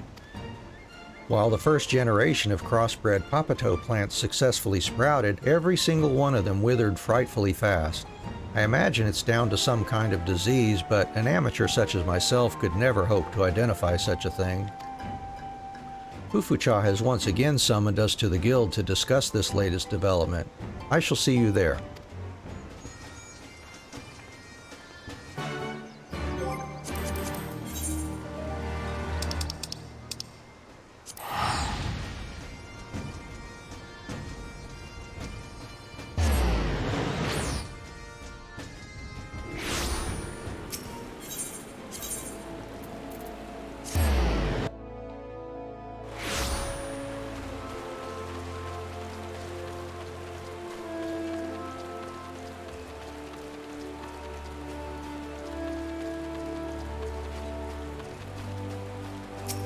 Oh, and I'm going to have to be over on my home server too. I probably should just get back to there here shortly.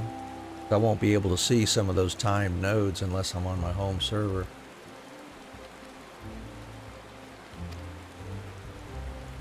I hypothesize that our first generation of crossbred Papitos have inherited the Walker's unfortunate vulnerability to both diseases and pests. However, we are yet to pinpoint the exact cause as to why they have wilted so quickly. But how can that be? Was no one at the guild able to determine the cause of our plight? Much as it vexes me, this conundrum has bested all of us. We at the guild are fundamentally nothing more than observers of nature.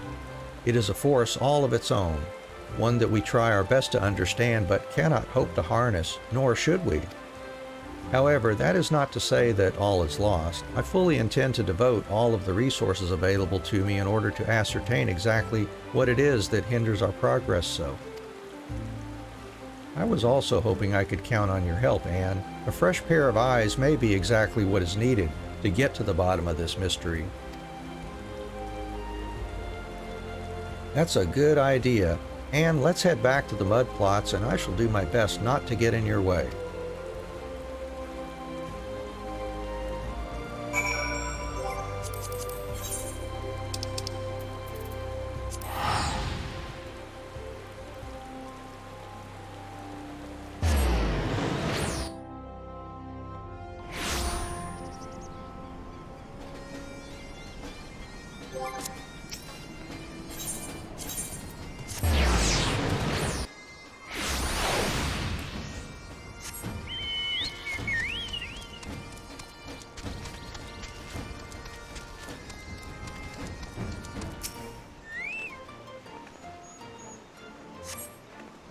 You spy a faint white glint within the soil.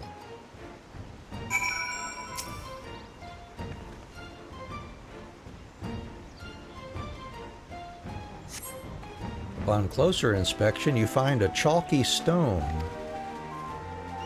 What is the matter? Was there something in the soil? Is something the matter, Anne? Don't tell me you've discovered the problem. Here's a chalky stone.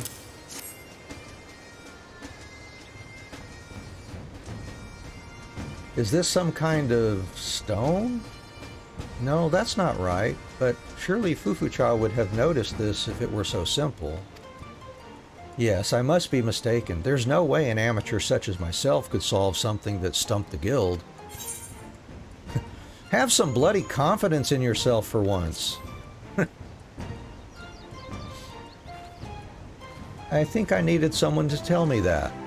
And I have to say, I'm glad it came from you. Thanks, Anne. Ascertaining the identity of these chalky stones may well be the key to uncovering what's causing our Papitos to wither so quickly. However, we will first require a reagent. I know we've already had you do enough work for a lifetime, but would you be able to visit Stick Chicks' bang pots for me? Hand this order to an alchemist there named Goldwalks, and she should be able to give you what we need.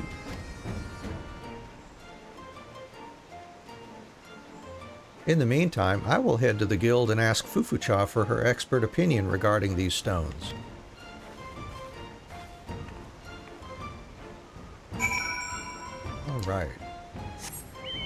Go visit Gold Walks.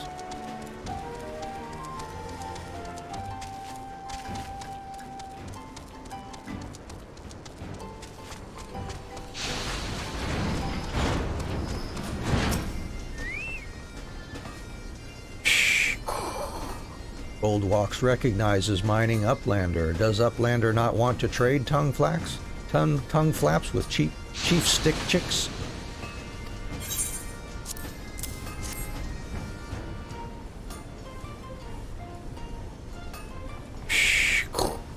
Uplander would have Goldwalk's crafty make reagent. First, Goldwalks needs Uplander to bring seaweed known as nanoriso. Gabi needs this for reagent. Bring Goldwalks 20 clumps of nanoriso and Gabi will crafty make the reagent. Uplander needs to visit the Far East. Nanoriso can only be found at the bottom of the Ruby Sea. Oh yeah, I seem to remember that. Let's see here.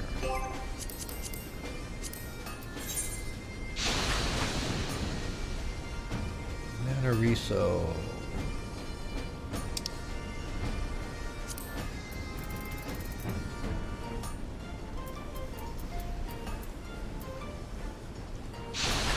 Where is it? Unless I'm just overlooking it here.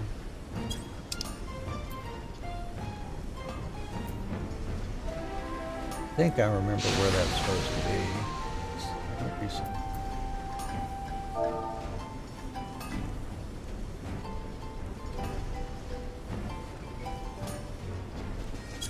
Oh, it's not even in the log. That's something you have to go find. Alright, well I know where it is, I think.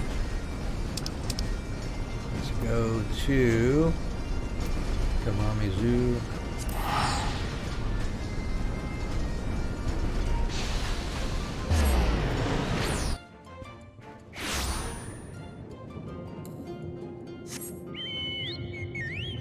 Alright, let's see, let's go out. Over here is fine. I don't think it's the ones, I'm pretty sure it's not the ones nearby here.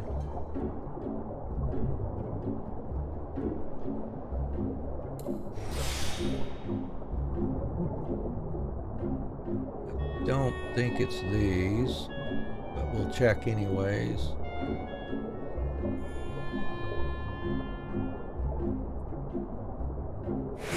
Nope, it wouldn't be the level 65 nodes. Alright. I think it's further west, if I recall.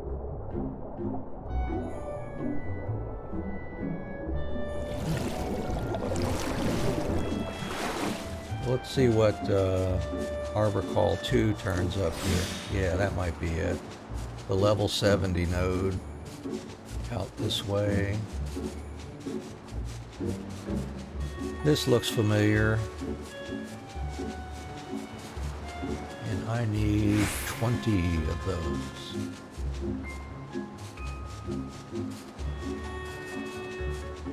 There we go.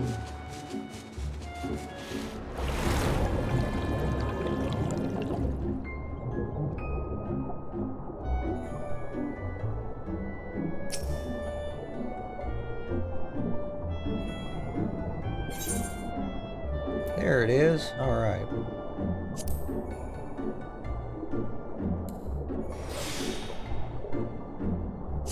A 1% chance of missing.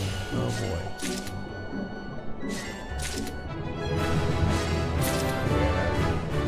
Maybe that got our 1% chance away, leveling up there.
do it. Alright, back to Idleshire.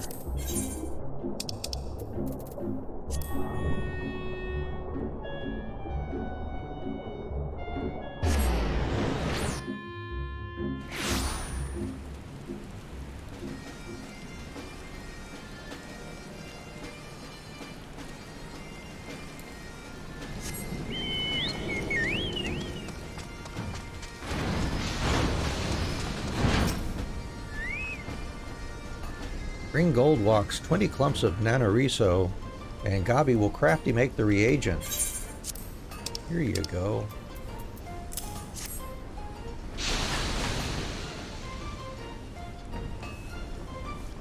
Finer nanoriso Goldilocks has not seen. Gabi will start craft making a reagent right away.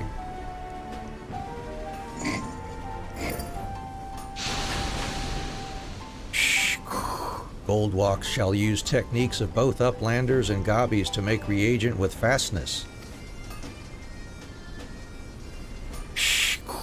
Reagent is ready for Edgeth.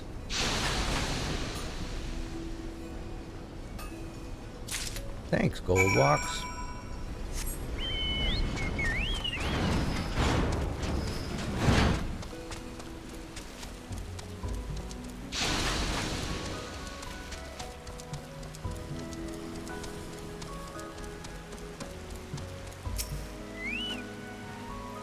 Hello again, Anne. Did everything go smoothly at the Bang Pots?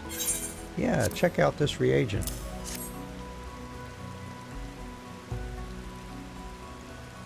Fantastic! Now we can finally see if my silly little hypothesis holds true.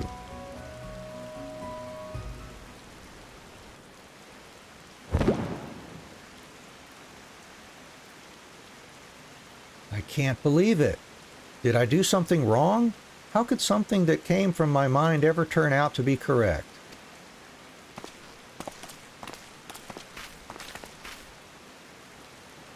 I see you two have already begun your tests. Have you discovered anything new? Did Edge's guess end up being correct?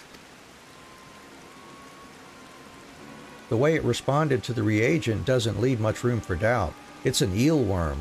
Pest that is not going to do us any favors. The chalky stone-like object that Anne found was one of its eggs.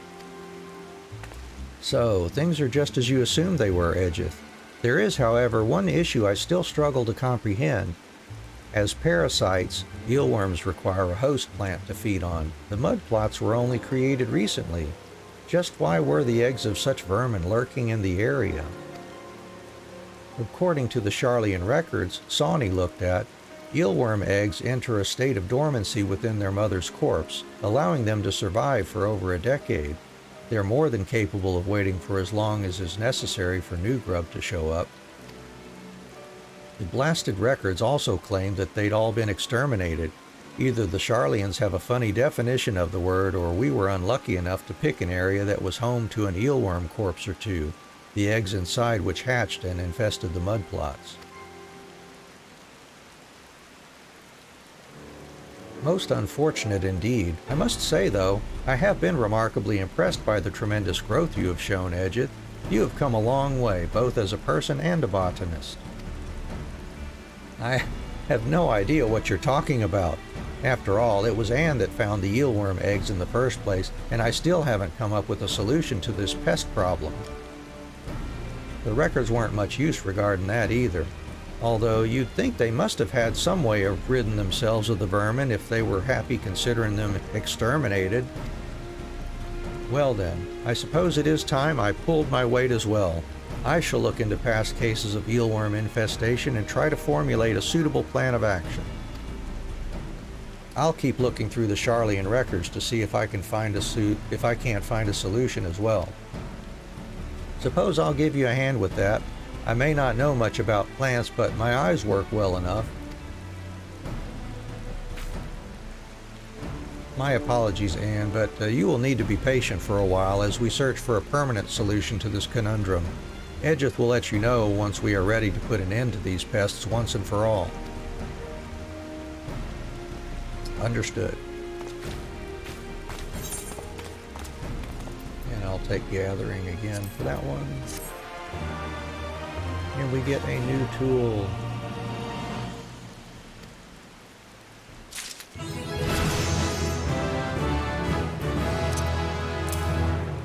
And it is almost 8 o'clock there. Let's get this started here. Edge's winning streak. Ah, and we've done it. We found a solution to our pest problem at last. I was just about to make my way to the guild to talk with Fufucha. It's only right that you should join us to see the culmination of everyone's hard work. And let's see, I'll need to head to the peaks.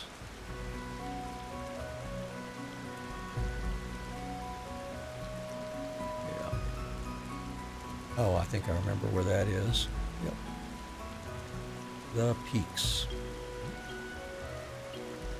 Well, I'm going to go grab that first before we go to Gridania.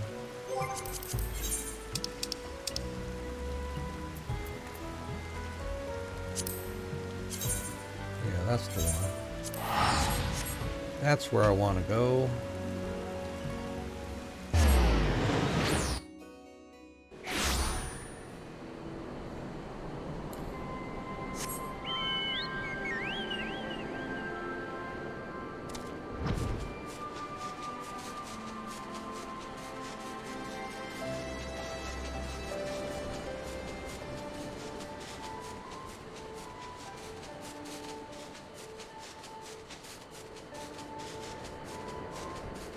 Somewhere over this way, I think.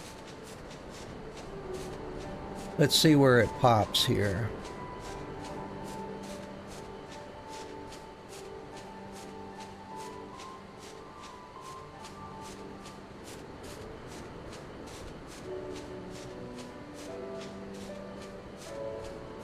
Oh, that's right. I have to be on my home server. I keep forgetting that.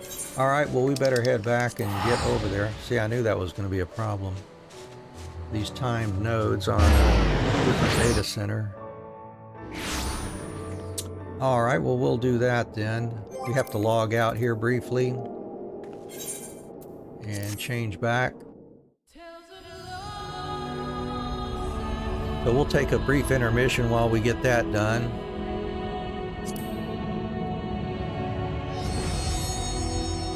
And we'll be back in a little bit here. Get that underway. Let's go back to return to home world.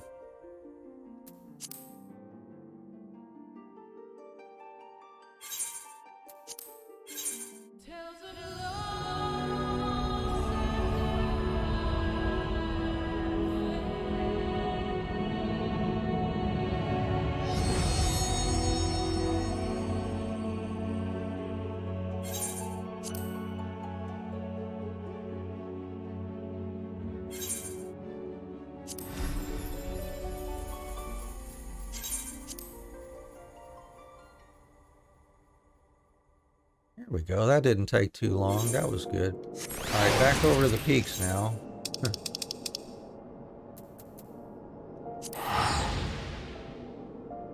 Yeah, we should see that thing popped up on our radar.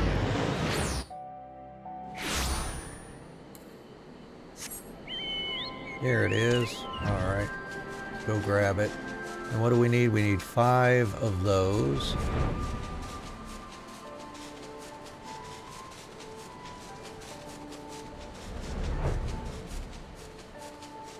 There it is. I was in the right spot, just on the wrong server. Alright, what's the particulars here? A level, oh, it's 83%. I need 5 of those. So yeah, I can just make sure I've got 100% and start gathering 5. 1, 2, 3, 4, 5, and I'll just leave it at that and take a rhodonite. Alright. Go turn that into Nonawato.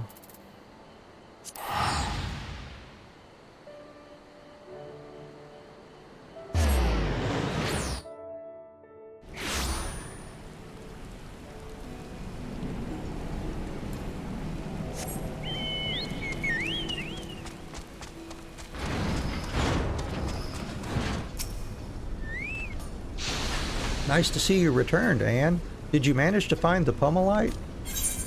You betcha.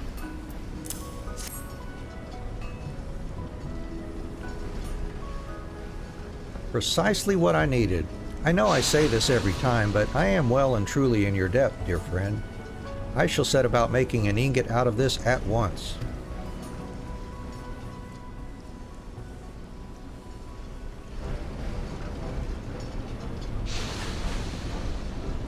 Finished at last. I could not have hoped for higher quality even in my wildest of dreams. This will more than suffice for the pistons we require.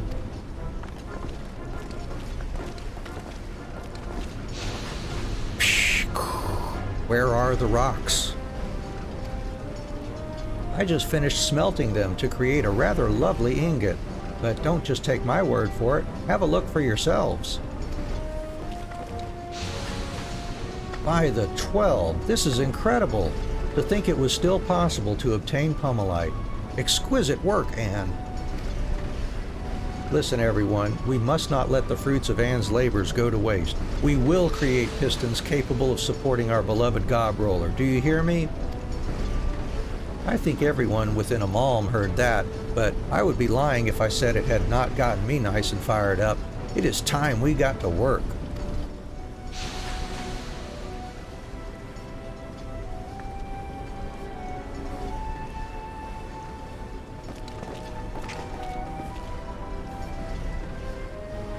It shouldn't take us too long to get the new parts made and inserted into the vehicle.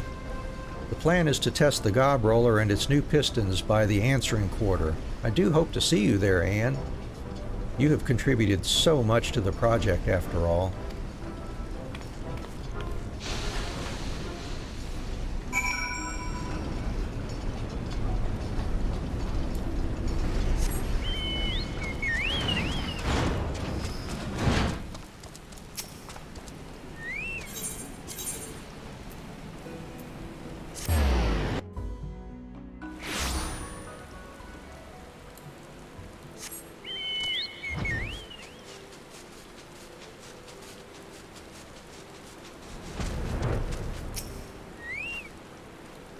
Good to see you, Anne. Everything is in place. All that's left is to put the gob roller and its pistons through their paces.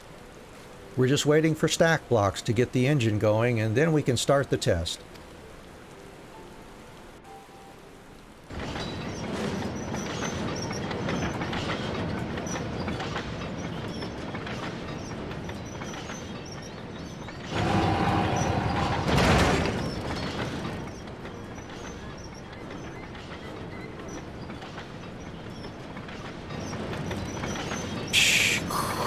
Commence whirly cog test.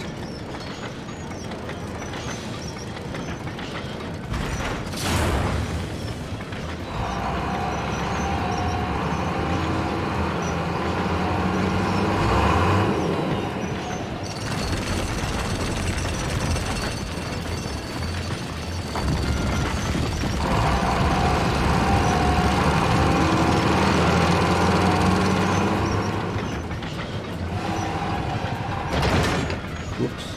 Oh, thought that wheel was falling off. Huzzah!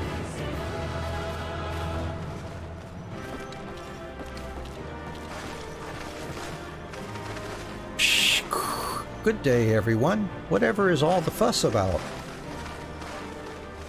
Chief, where in the seven hells have you been? You've been gone so long we've already finished work on the gob roller.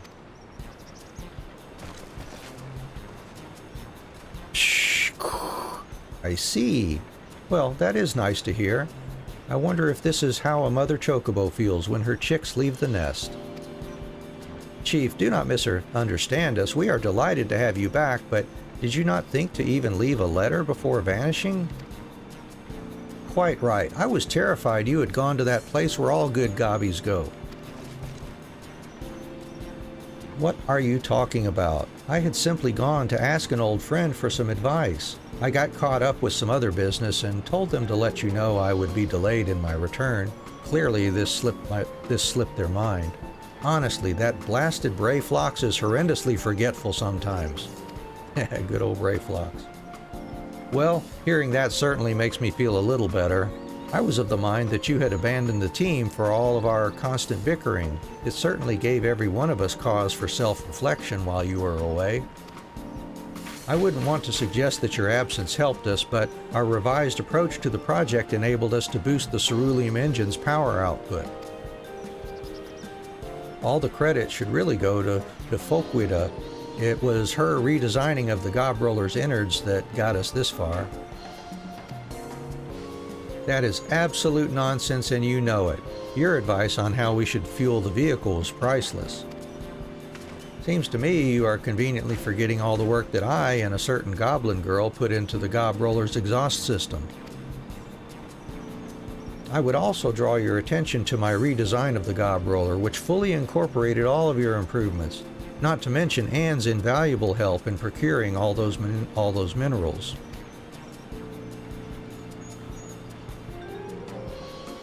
Shh.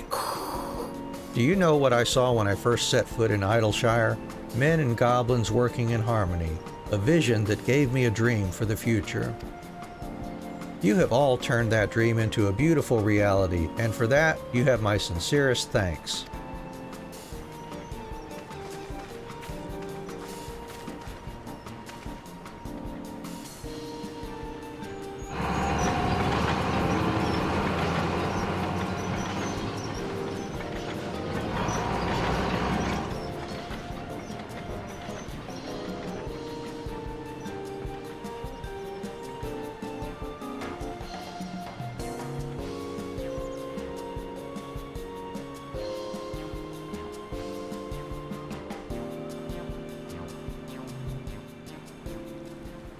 All right. If you're just joining us, welcome. We're going through the tail end of Stormblood. We finished the main story for Stormblood. We're catching up now, our gatherers and crafters, for their Stormblood stories as well. When we finish those, we will be moving on to the story proper after changing our class. We played through Stormblood as a dancer. We're going to change to Reaper and move on to the Shadowbringer story as a Reaper at that point. But first, we're going to be working on Crafters and Gatherers to get them done through their level 70 quests here. And no doubt you have already been thanked enough for a lifetime, but allow me to express the sentiment once more. As young Nonawato stated, your help was instrumental to our success. You may not be aware of this, but I used to be one of the Illuminati. They tasked me with developing a vehicle that would allow them to safely conduct pilgrimages across the land. However, things turned sour when that dastardly Quickthinks stole my plans and twisted them into something different, something evil. The resulting monstrosity was the Gob Machine, a savage weapon. My frustration and sadness, coupled with the disdain I had long harbored for the Grandmaster, pushed me to finally leave those mad goblins behind. I imagine you are more or less aware of the major events that followed.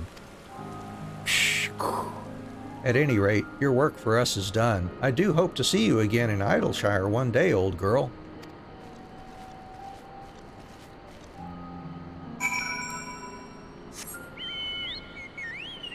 And we are doing an unskipped playthrough, as it turns out, too. We're trying not to skip anything, except for maybe the credits at the end of the expansion. I am going to keep saying this until you are positively sick of it, but thank you again for all you have done. Now that the Gobroller prototype is in working order, we shall continue our tests, eventually moving on to developing improved versions in the future. And someday, our work will give birth to a utopian Idleshire, one where any disharmony between goblin and man is but a distant memory of the past. Oh, and before I forget, again, I will arrange for your payment to be sent to the Miners Guild. Please, give Adalberta my regards when you next see her. There we go, and we will wind up the Miners Stormblood quest here, it looks like.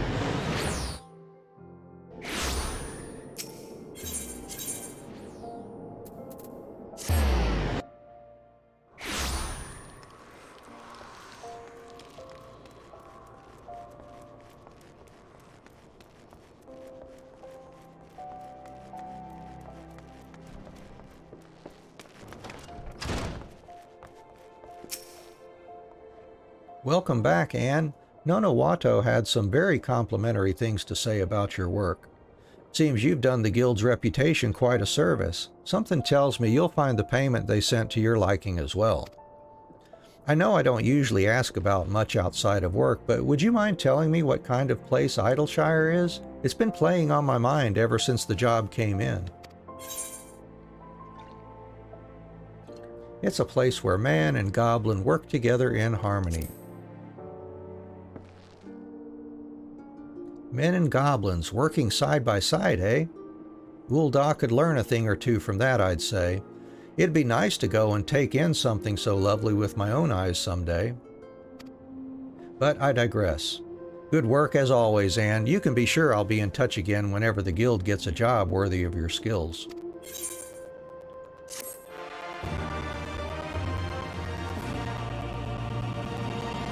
Enhanced GP regeneration. Nice. That is it for Minor. Now we gotta head over to Gridania as botanist.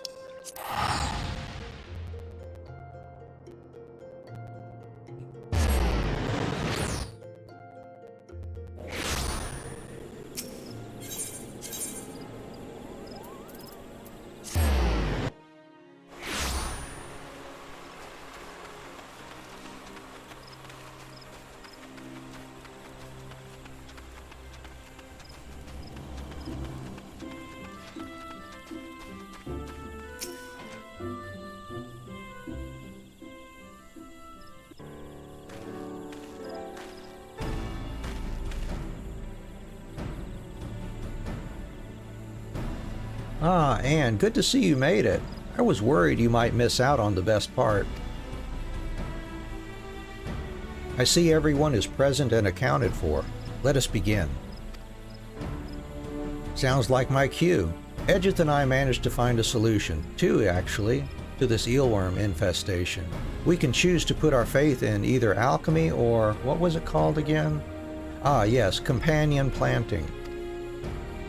While alchemy is the more potent of the two, it does have its downsides.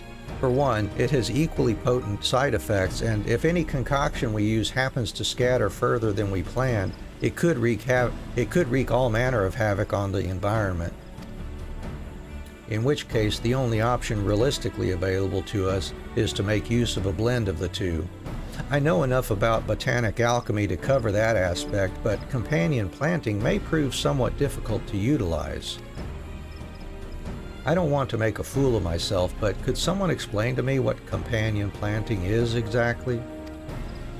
Simply put, it is the process of planting different crops in close proximity so that they may mutually benefit one another. These benefits vary from stimulating the growth of neighboring crops to increasing yields. Oh, and perhaps the most interestingly, it can also help prevent pest damage. In the case of eelworm infestation, a flowering plant called Ralger's Streak is said to be effective. However, sadly for us, there are none left in St. Mosian's Arboretum. I can say with confidence that we have never had any at the guild either. However, I do have an idea as to where they may be found. The flower owes its name to Ralger, the guardian deity of Alamigo. I dare say you stand a good chance of finding it in Girabania, where faith in the Destroyer has ever been strong. It stands to reason that the flower would grow in the area. And that's where you come in, Anne. Do you reckon you'd be up to traveling to Girabania and tracking down this elusive plant on our behalf? Just leave it to me. After all that we've been through together, I have a mind to accompany Anne. It's the least I can do. Don't be getting ahead of yourself now, young lady. The fighting may have died down, but there's no guarantee that Girabania is safe enough for civilians to be wandering around searching for flowers. Anne may be able to look after herself just fine, but you're a different story. You would only get in the way. Say what you want, it's my duty to accompany Anne. This is the final obstacle standing in our way, and I can't very well leave her to tackle it alone. The final call is yours, Anne, but in my mind, such passion ought not to be hindered. Thank you so much, Anne. This time I promise you will have no cause to regret allowing me to accompany you. I'll go on ahead and begin asking people about the flower's whereabouts. I shall take the precaution of informing the Order of the Twin Adder of your visit. The best of luck to you both. Do look after her, Anne. Edgeth's like the little sister I never had. Doesn't bear thinking about what I'd do if something happened to her.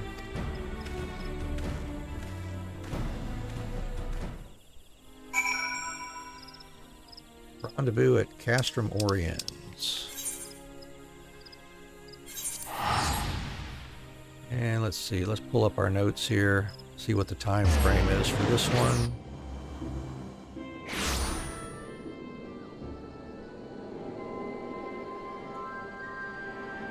Ralger's Streak.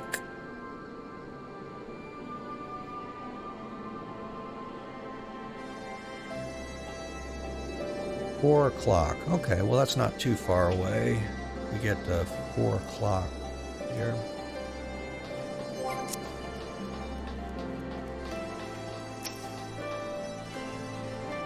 And I was wondering when you'd get here. An Alamegan Twin Adder officer gave me the most scrumptious morsel of information. He claimed to have heard of a plant used to prevent pests being grown in a village named Alagiri. I'm not the only one that thinks this sounds like exactly what we're searching for, am I? He followed this up by saying its surroundings are fraught with danger and it is no place for little lady botanists to be poking around. Honestly, the cheek of the man. All his words have done is harden my resolve. Come, Anne, to Alagiri we go.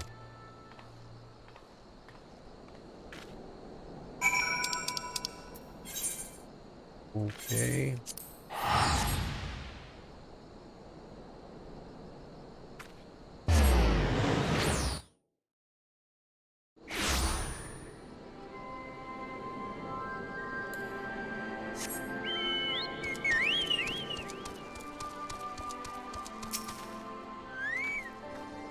Well, this seems to be the place. Let's try asking around about Ralger's Streak.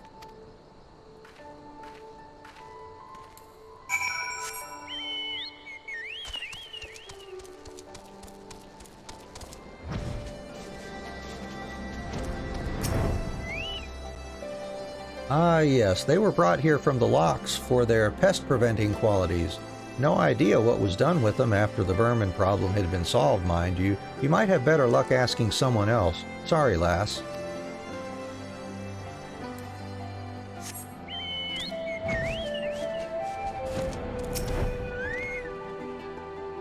Now that's a name I've not heard in a fair while.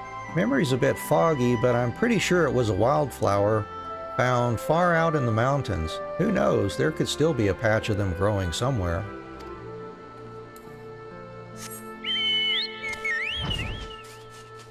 And good old Franck. Boy, Franck has been in like 3 of our quests, it seems like. Ralger's Streak. I stocked the stuff for a while, but then the area's pest problem got sorted out and nobody wanted it anymore. The smell wasn't for everyone, you see.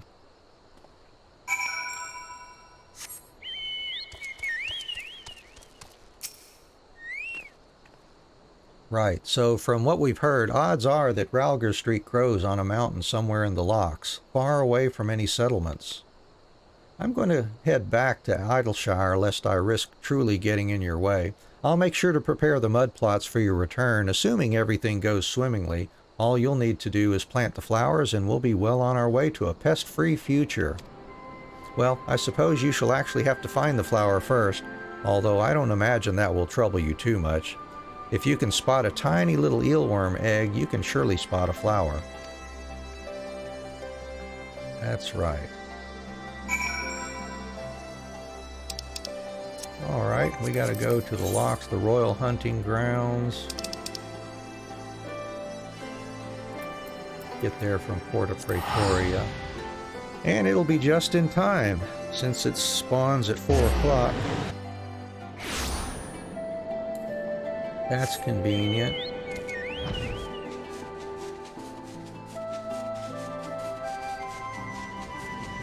There it is, just popped on our map.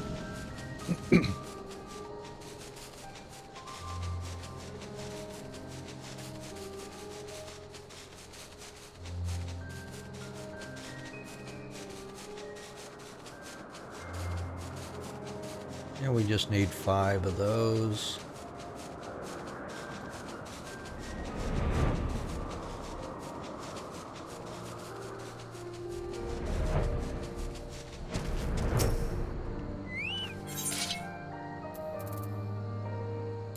We'll make sure that's at 100%. Gathering. 1, 2, 3, 4, and 5. And we'll take a Jommel to get Ginger too for the heck of it. Alright, let's go finish this off then.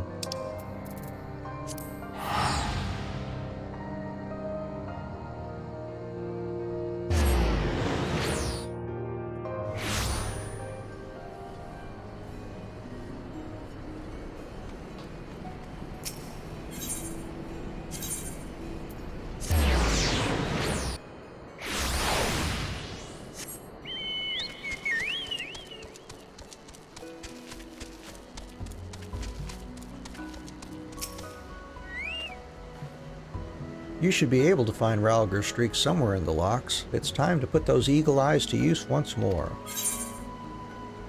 And I did that, Edgeth. Here you go.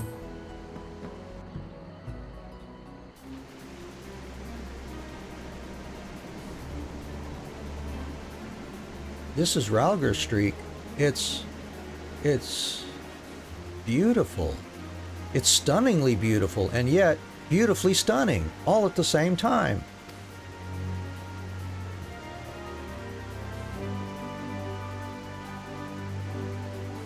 Right, Edgeth, that's enough excitement for now. Think calming thoughts. Sorry for that, Anne. Everything's ready. All that remains is to plant the flowers.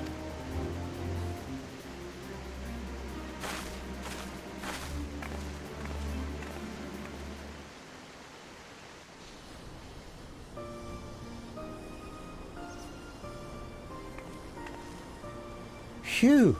Who knew planting flowers could be such tiring work? I have to say, even though we only planted them to rid ourselves of pests, they've done wonders for the mud plot's overall image.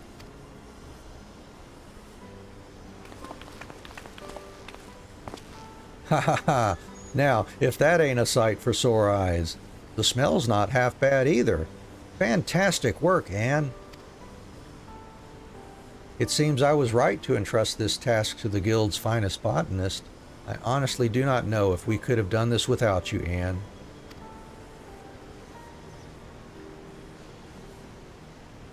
I can't believe my eyes.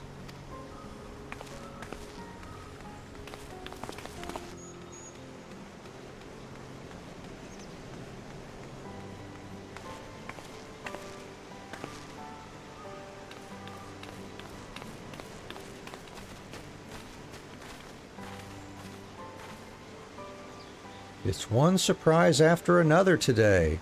To think that any of the first batch of Papatoes survived. These little guys are tough, that's for sure. I was absolutely positive they were all done for. Thank you for staying strong, little ones. It will be all right from now on. I shall make sure of it. Having seen how far you have come, I too have the utmost confidence in you, Edgeth. However, allow me to give you a helping hand of sorts.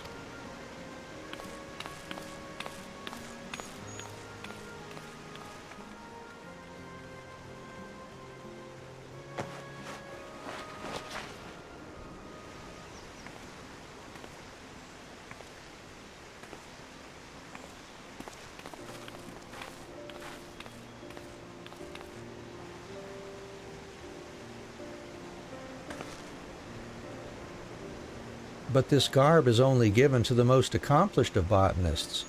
You may say I have grown of late, but I cannot bring myself to believe I am worthy of such an honor. Now, do not be so harsh on yourself. It is true that you have only made but the first step on the long road to becoming a great botanist. However, it is precisely with that in mind that I saw fit to furnish you with this gift. Think of it as a sign of my steadfast belief in your future. a future which you are now more than strong enough to cultivate on your own. While Anne and I will no longer be actively helping you, we shall certainly be keeping a watchful eye on your progress. I wish you the best of luck, first botanist of Idleshire.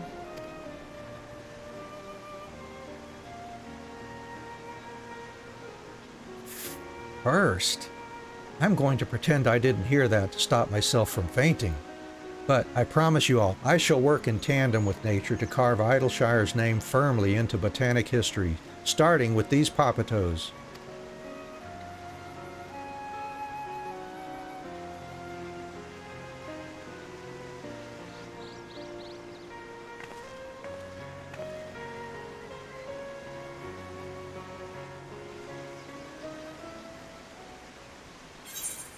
And that's it.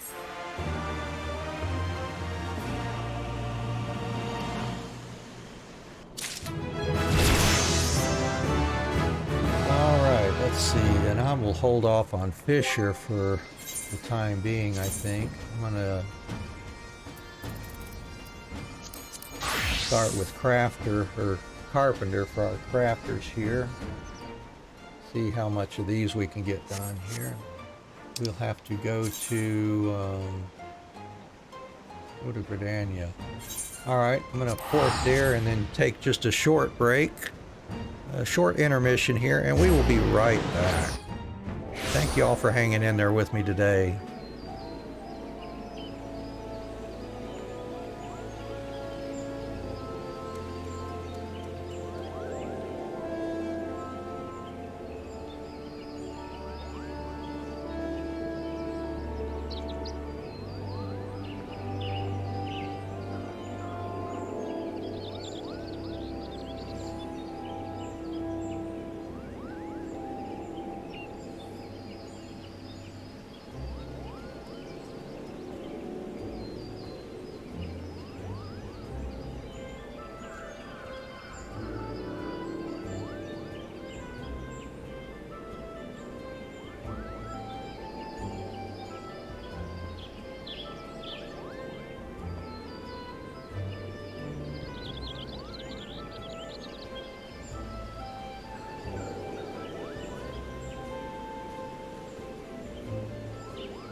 And we're back here. Alright, well, let's see here. We gotta go talk with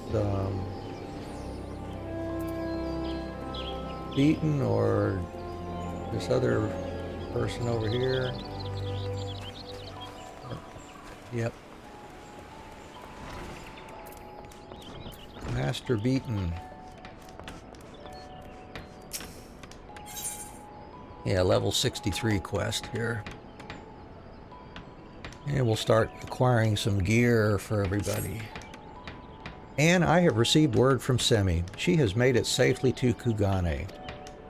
Or rather, that is what I have surmised from this letter that goes into great detail about the various new foods she has tried there. While I was the one to suggest she embark upon this trip alone, I have come to rethink my decision. If this letter is any indication, she needs a mentor to guide her in her studies in Kugane. Someone to keep her from becoming distracted from her goals. I would like for you to be that person. To ensure she accomplishes what I sent her there to do, I would have the two of you search out local residents who appear to be troubled. Employing your carpentry skills, you are to find a way to solve their problems. Thank you, child. It is good to know that I can always rely on you. I imagine there are a number of things you need tend to before you leave, so I will say my farewells to you here. Till you return, Anne.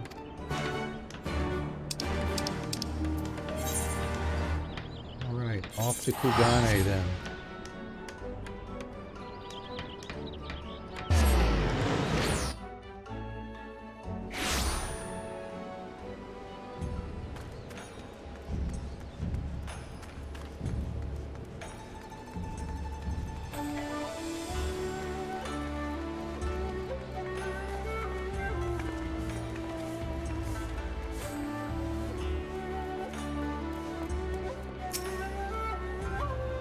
And 'tis a true miracle that our paths would converge so soon, and here of all places.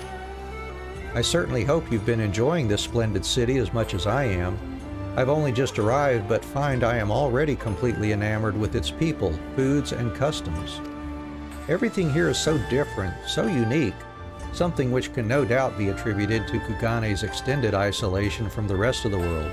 Take, for example, the delicate motifs that recur in much of their work. You would never be able to find this in Eorzea. Ah, forgive me. Surely you didn't come all this way to listen to my musings on such things, though, why exactly have you come here again? For me, you say? This is fantastic!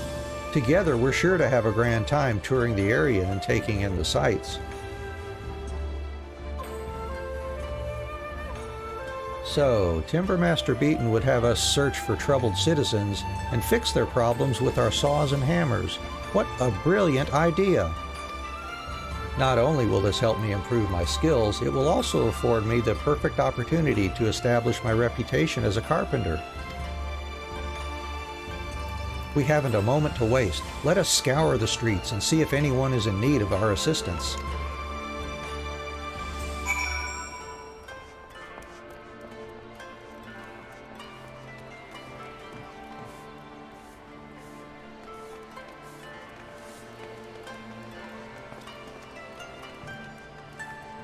Looks like they are over in the area of the market. Oh, what's this over here?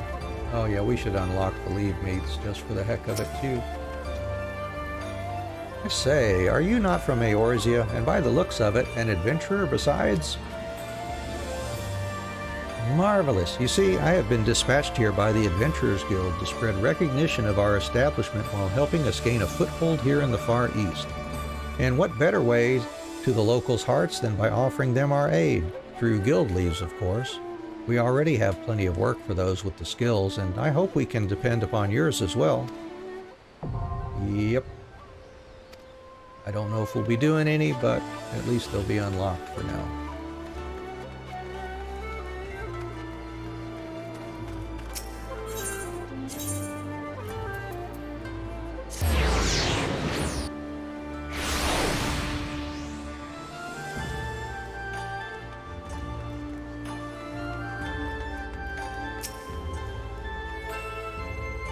And thank the matron you're here. I've found someone in need of our services. There's just one teensy problem.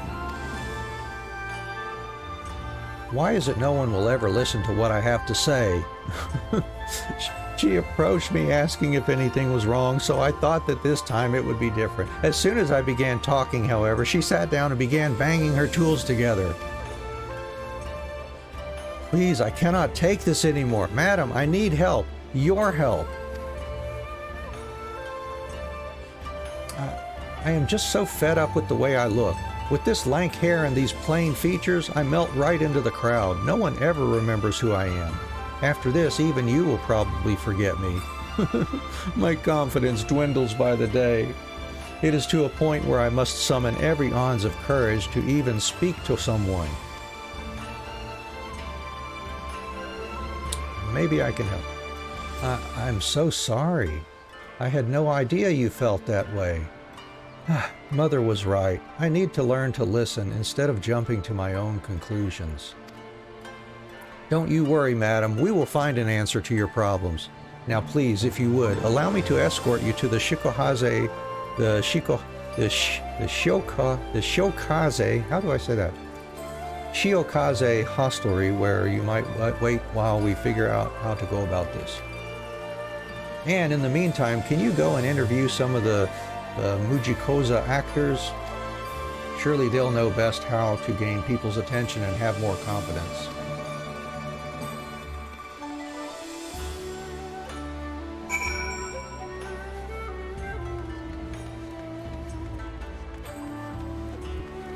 Yeah, come see my stream for the game, but stay for all the bad pronunciation.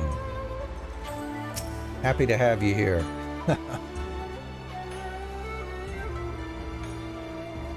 A woman who feels overlooked and is not confident in her own skin, that simply will not do. Perhaps your friend should try using cosmetics. Changing your external appearance often has the added benefit of transforming how you feel about yourself and how the world perceives you. Take us, for example. We are an aggressive, burly bunch. With a dash of eyeshadow and bit of blush, however, even we will turn into a gaggle of girls before your very eyes. When we think we are girls, we become girls. Simple as that.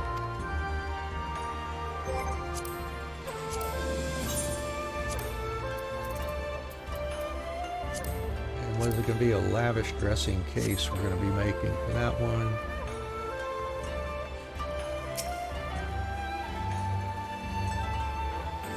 Confidence? You ask me of ways to gain confidence. The best way to do that would be to improve yourself, whether that be from the inside out or the outside in. All right.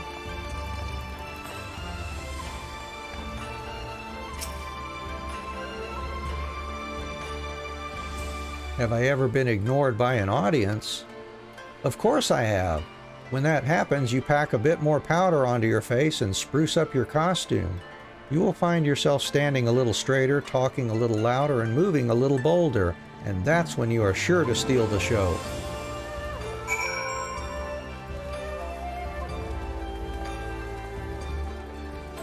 Alright, off to the Shiokaze hostelry.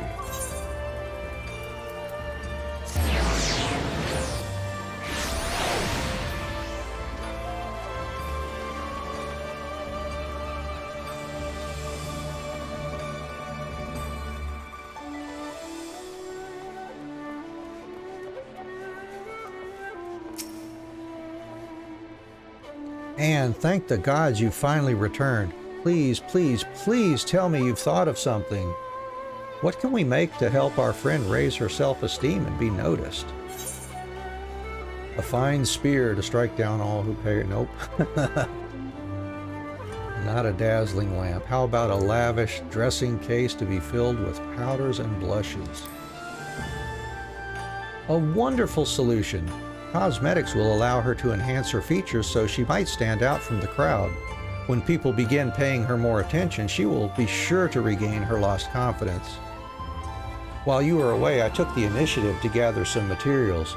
Here, have a look and take what you require. Everything we spend will be reimbursed by the guild, so don't feel the need to hold back. And we have to craft a high-quality, lavish dressing case. This is so much better than the previous expansions class quests. We don't have to gather the materials or anything. They just give them to us here. Alright, so let's see. This has to be high quality. I need to do a test just to get myself reacclimated to the crafting scene here. Boy, we've been going full bore through the story. It's been a while since we've done any crafting here. Alright, so this is a 80 durability. Let's see what happens here if we... Oh yeah, I want to check out muscle memory. How much does that get us for this? Oh yeah, yeah, we might want to be doing that. And then that.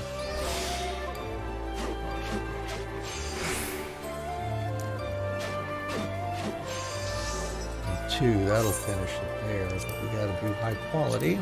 So let's start with that. That. One. Alright, then let's do innovation and try to run the quality up a bit. Ooh, we got lucky with an excellent on the test there. That's probably all we need to do.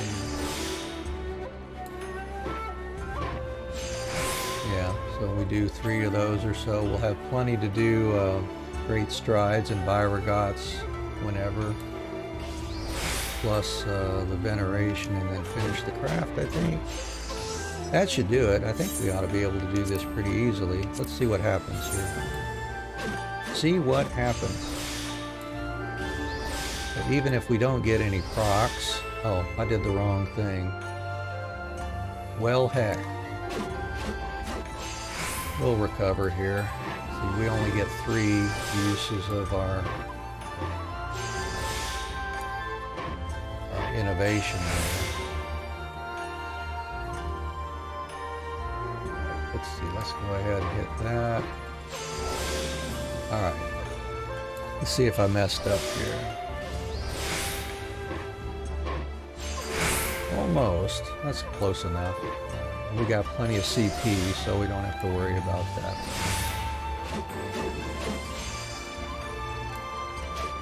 Oh, that's right, I ran out of Master's Men's buff there, but no mind, we got it at least. Alright, we'll do better on the next one. Do you truly think there is hope for me? I don't know. Here, this is a lavish dressing case for you. Lavish dressing case for you. A dressing case? It is incredibly beautiful, but I fail to see how it will help me.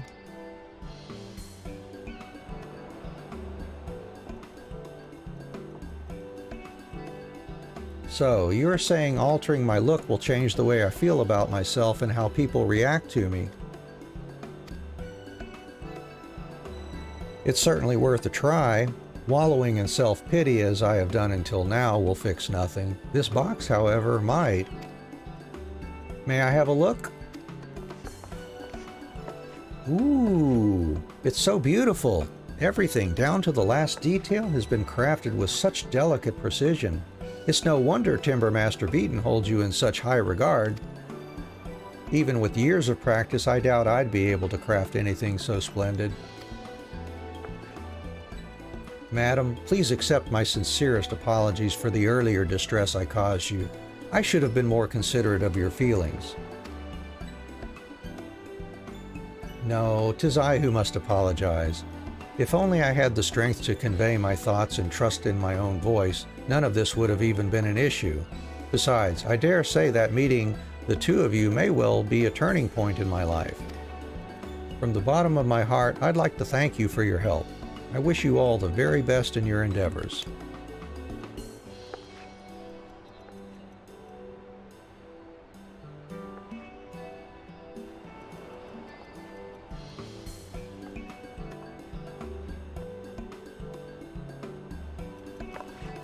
Her words have lit a fire within me, unlike anything I've ever felt before. While I've been nothing but a hindrance thus far, I promise I won't be for much longer.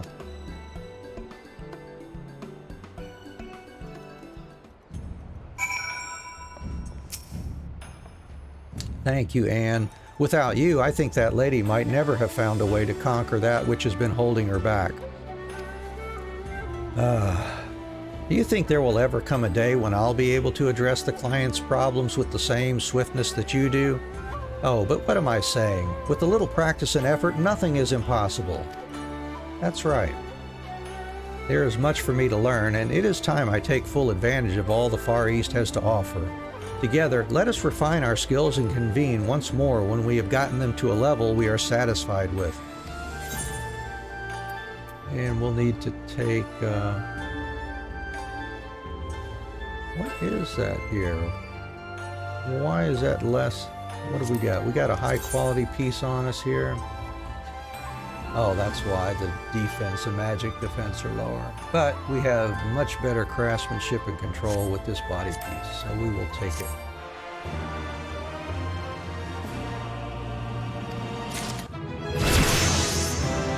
There we go.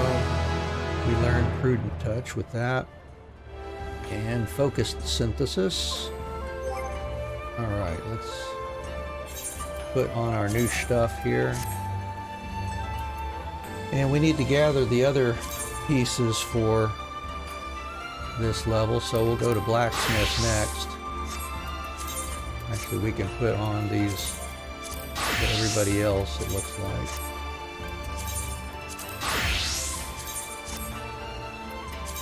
But we'll do the blacksmith quest next, over in Limsa. I'm just going to do them in order of my my list here. That'll help me keep things straight.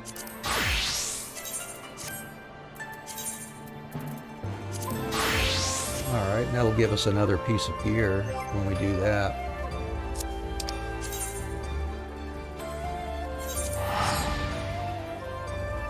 Alright, we'll see if we can knock out the blacksmith quest fairly quickly here too.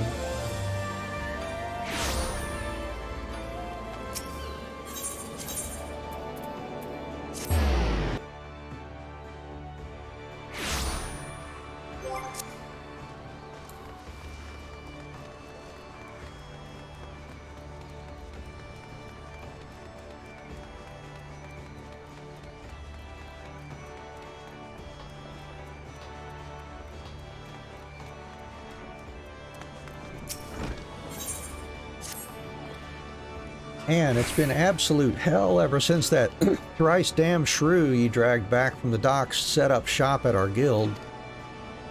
From the crack of dawn to sundown, she prowls the floors looking to find fault with every one of Miss Smitty's work.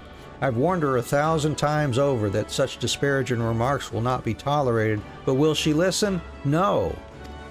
Instead, she'll storm off in a huff, then return with even more bitter words on her tongue. Please, you've got to go and talk some sense into her. She's like to be at the anchor yard where she always goes to cool down.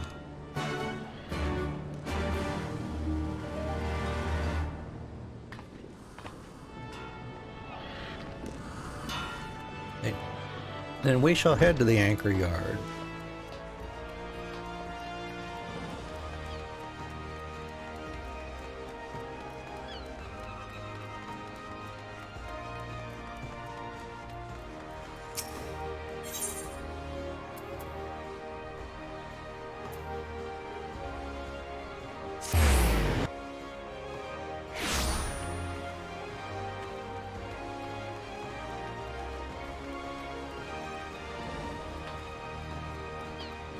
Why do I not see her there? Oh, I'm looking at the wrong thing, maybe.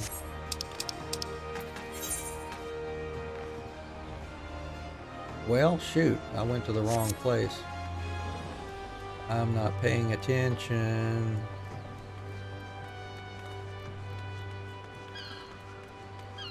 Alright, so anywho, back to the aft castle. There we go. I see it on the map now.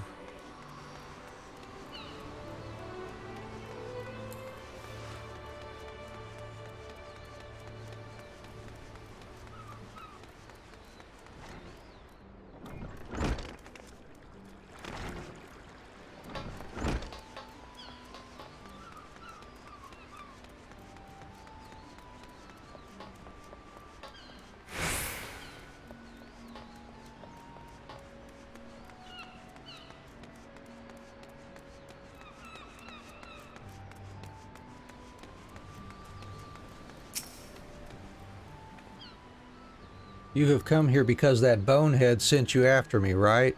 Well, I'll have you know that whatever he says, I do not intend to be more supportive of the Smitties. Every single point I brought up has been valid. You have some excellent smiths, really you do. However, everyone is so focused on when their next commission is due that they have lost sight of what is important. No one here has any passion or desire to improve. They are all dead on the inside. In Hingashi, swordsmiths are taught to strive for excellence, to push boundaries. We dedicate our lives to seeing that each weapon we make surpasses the last. Katana are the favored weapon of the samurai, warriors who stake their lives on protecting the peace of our lands. Only the finest of blades are worthy of being wielded by these men and women. It is for this reason swordsmiths dedicate their entire lives to growth and perfecting their art. I had thought all artisans engaged in metalworking were similarly devoted to their craft. Observing how your guild is run, however, has made me realize I was wrong. Forge Master Brithale would have his most gifted craftsmen carry out the most mundane tasks, all so that you might fulfill customer orders. I traveled here from Kugane because everyone is of the opinion that this is one of the best blacksmiths guilds. Truthfully, I am disappointed. Your organization is so stagnant. Surely you must see it too. Every day we improve with these mundane tasks. No, this is all wrong. Blacksmiths cannot refine their skills by mindlessly repeating the same tasks day in and day out. Your guild needs to change, and I am going to prove it to you. Okay, back to Brithale.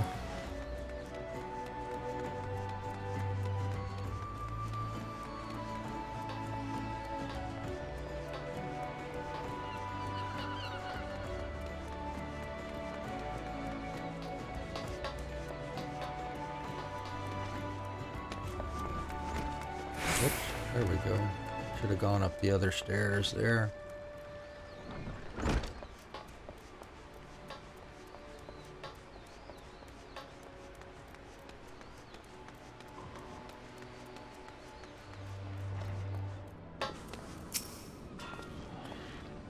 I thought I told you to go and smooth things over with her. Instead of returning calm and composed, she storms in here with a murderous gleam in her eye, saying she wants to challenge me guild. It's me against one of yours, she says. You're to assign both of us to the next order you receive, and the smithy who makes the better item is the winner.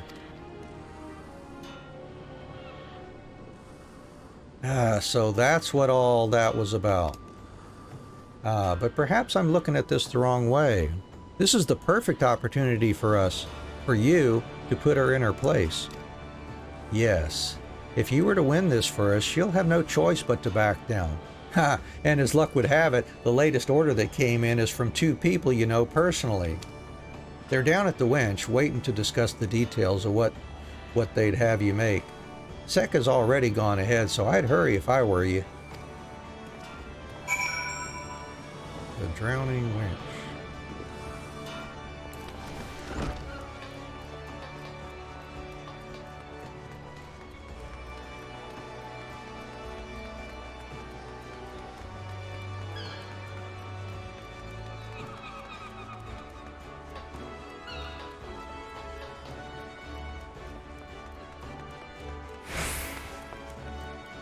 Hey, Laurice. And to think that Master Brithale would send you of all people to us. Why, today must be our lucky day. This is the first true break I've been afforded since being promoted to apprentice squire, and I decided to come here to thank your guildmaster in person for his services. But that's not all. Lately, each new mission I'm dispatched on takes me further from the city than the last, and I am forced to leave Fremendane on his own for extended periods of time. He, however, has not a weapon with which to defend himself in my absence. As such, I would have a sword forged for him. What? A contest? While I'm not averse to the idea, this is the first I'm hearing of it. In fact, the girl you mentioned, Sekka, never came this way. Mayhap she thought the general request we sent to your guild was enough and has already begun working on a blade. Well, whatever the case may be, I look forward to seeing you work your usual magic. Now, Fremendane, tell Anne what kind of weapon you would have her make. Mistress Adventurer, it is a pleasure to see you again.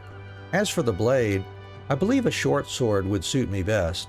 I've grown weak in my old age, and anything heavy is like to be more a hindrance than help. Yes, the lighter the short sword the better. We've already paid the fee for your services to Master Brithale and have, in addition, agreed to provide you with materials. While we are still far from wealthy, money is not as tight as it once was. If there is anything at all you should require, please do not hesitate to ask. Oh, and since this is a competition, once you're finished, perhaps you should take the blade to forge Master Brithale. After you've received his approval, we'll appraise the two weapons side by side. Alright, so let's make our item here. Featherlight short sword.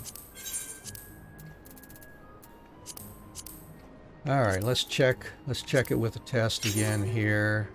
See if that new gear affected us in any way. Ooh, yeah, bumped us up a little bit. And how many with veneration? Yeah, one can still take it up there pretty close. Alright, let's see what we can do then.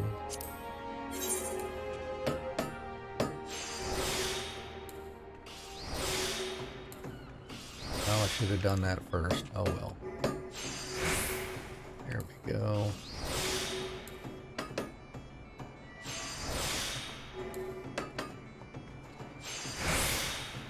Certainly rusty with the crafting here. Oh, that's a bonus, too. Alright.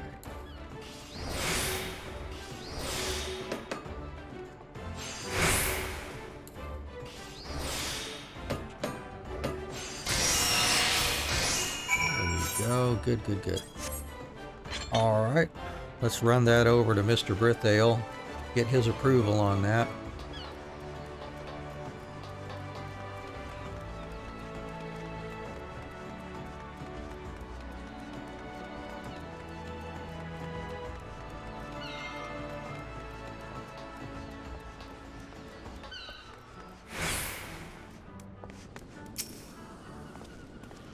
Did you finish? It better be nothing less than perfect, Anne. If we lose this, she'll become even more intolerable, and we're as good as doomed. Check out my Featherlight short sword.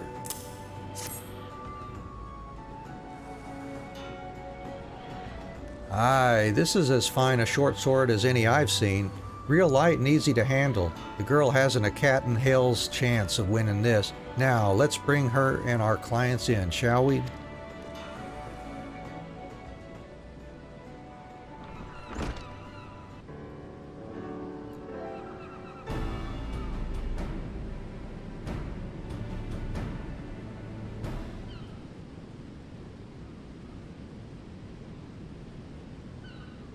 Everybody just staring.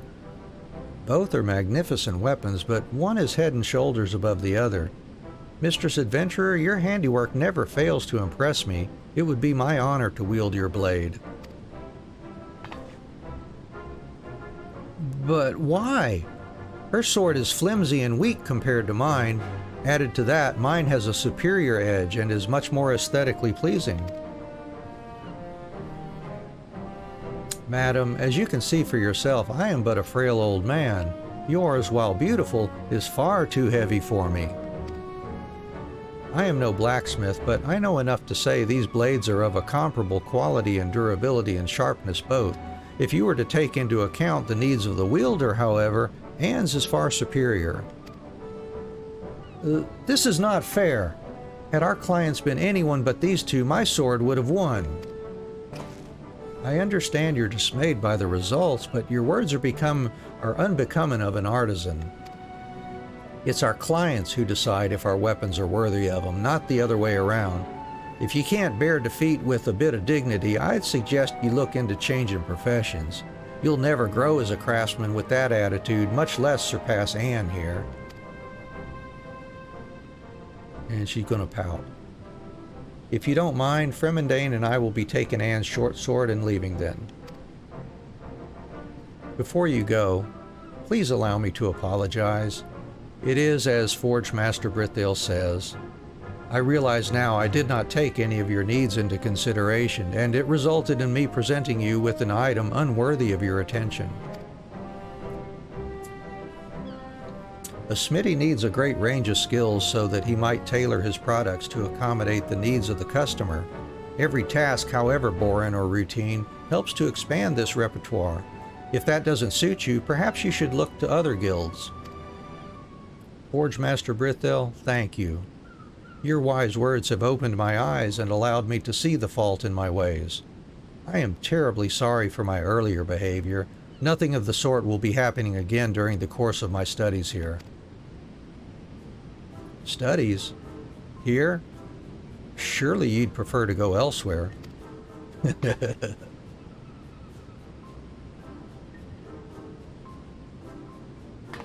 Not at all.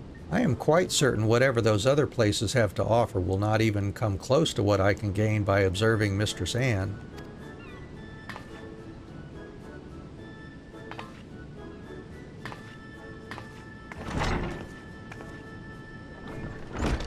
By what terrible stroke of fate did she end up at our guild?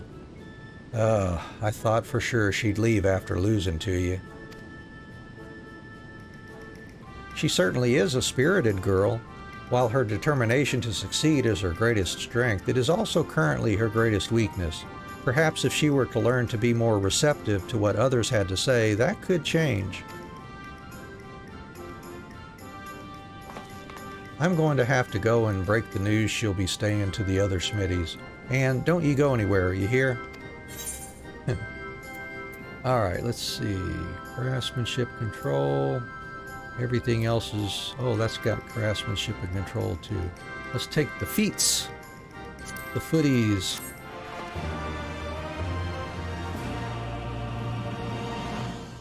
Quality assurance. Okay.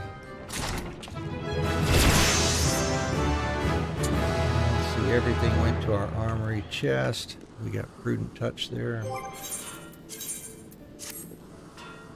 Alright, and we can put shoes on everybody now.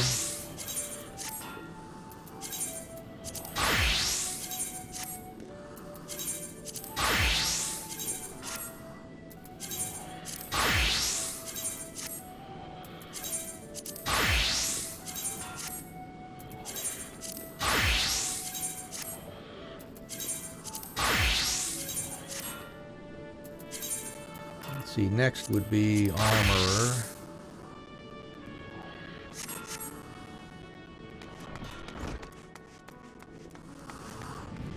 Yeah, with Bonanza.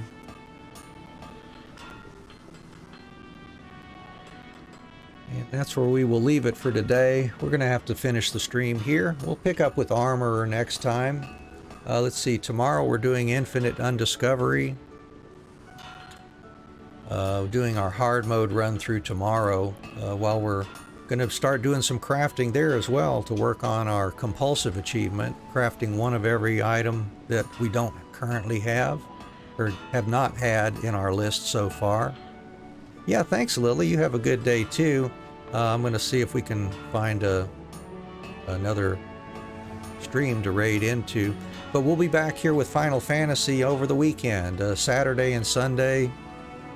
Be continuing our crafting quests here, see how far we can get through. With any luck, we'll get a fair way through them anyways. Hopefully we can get close to finishing the 70s.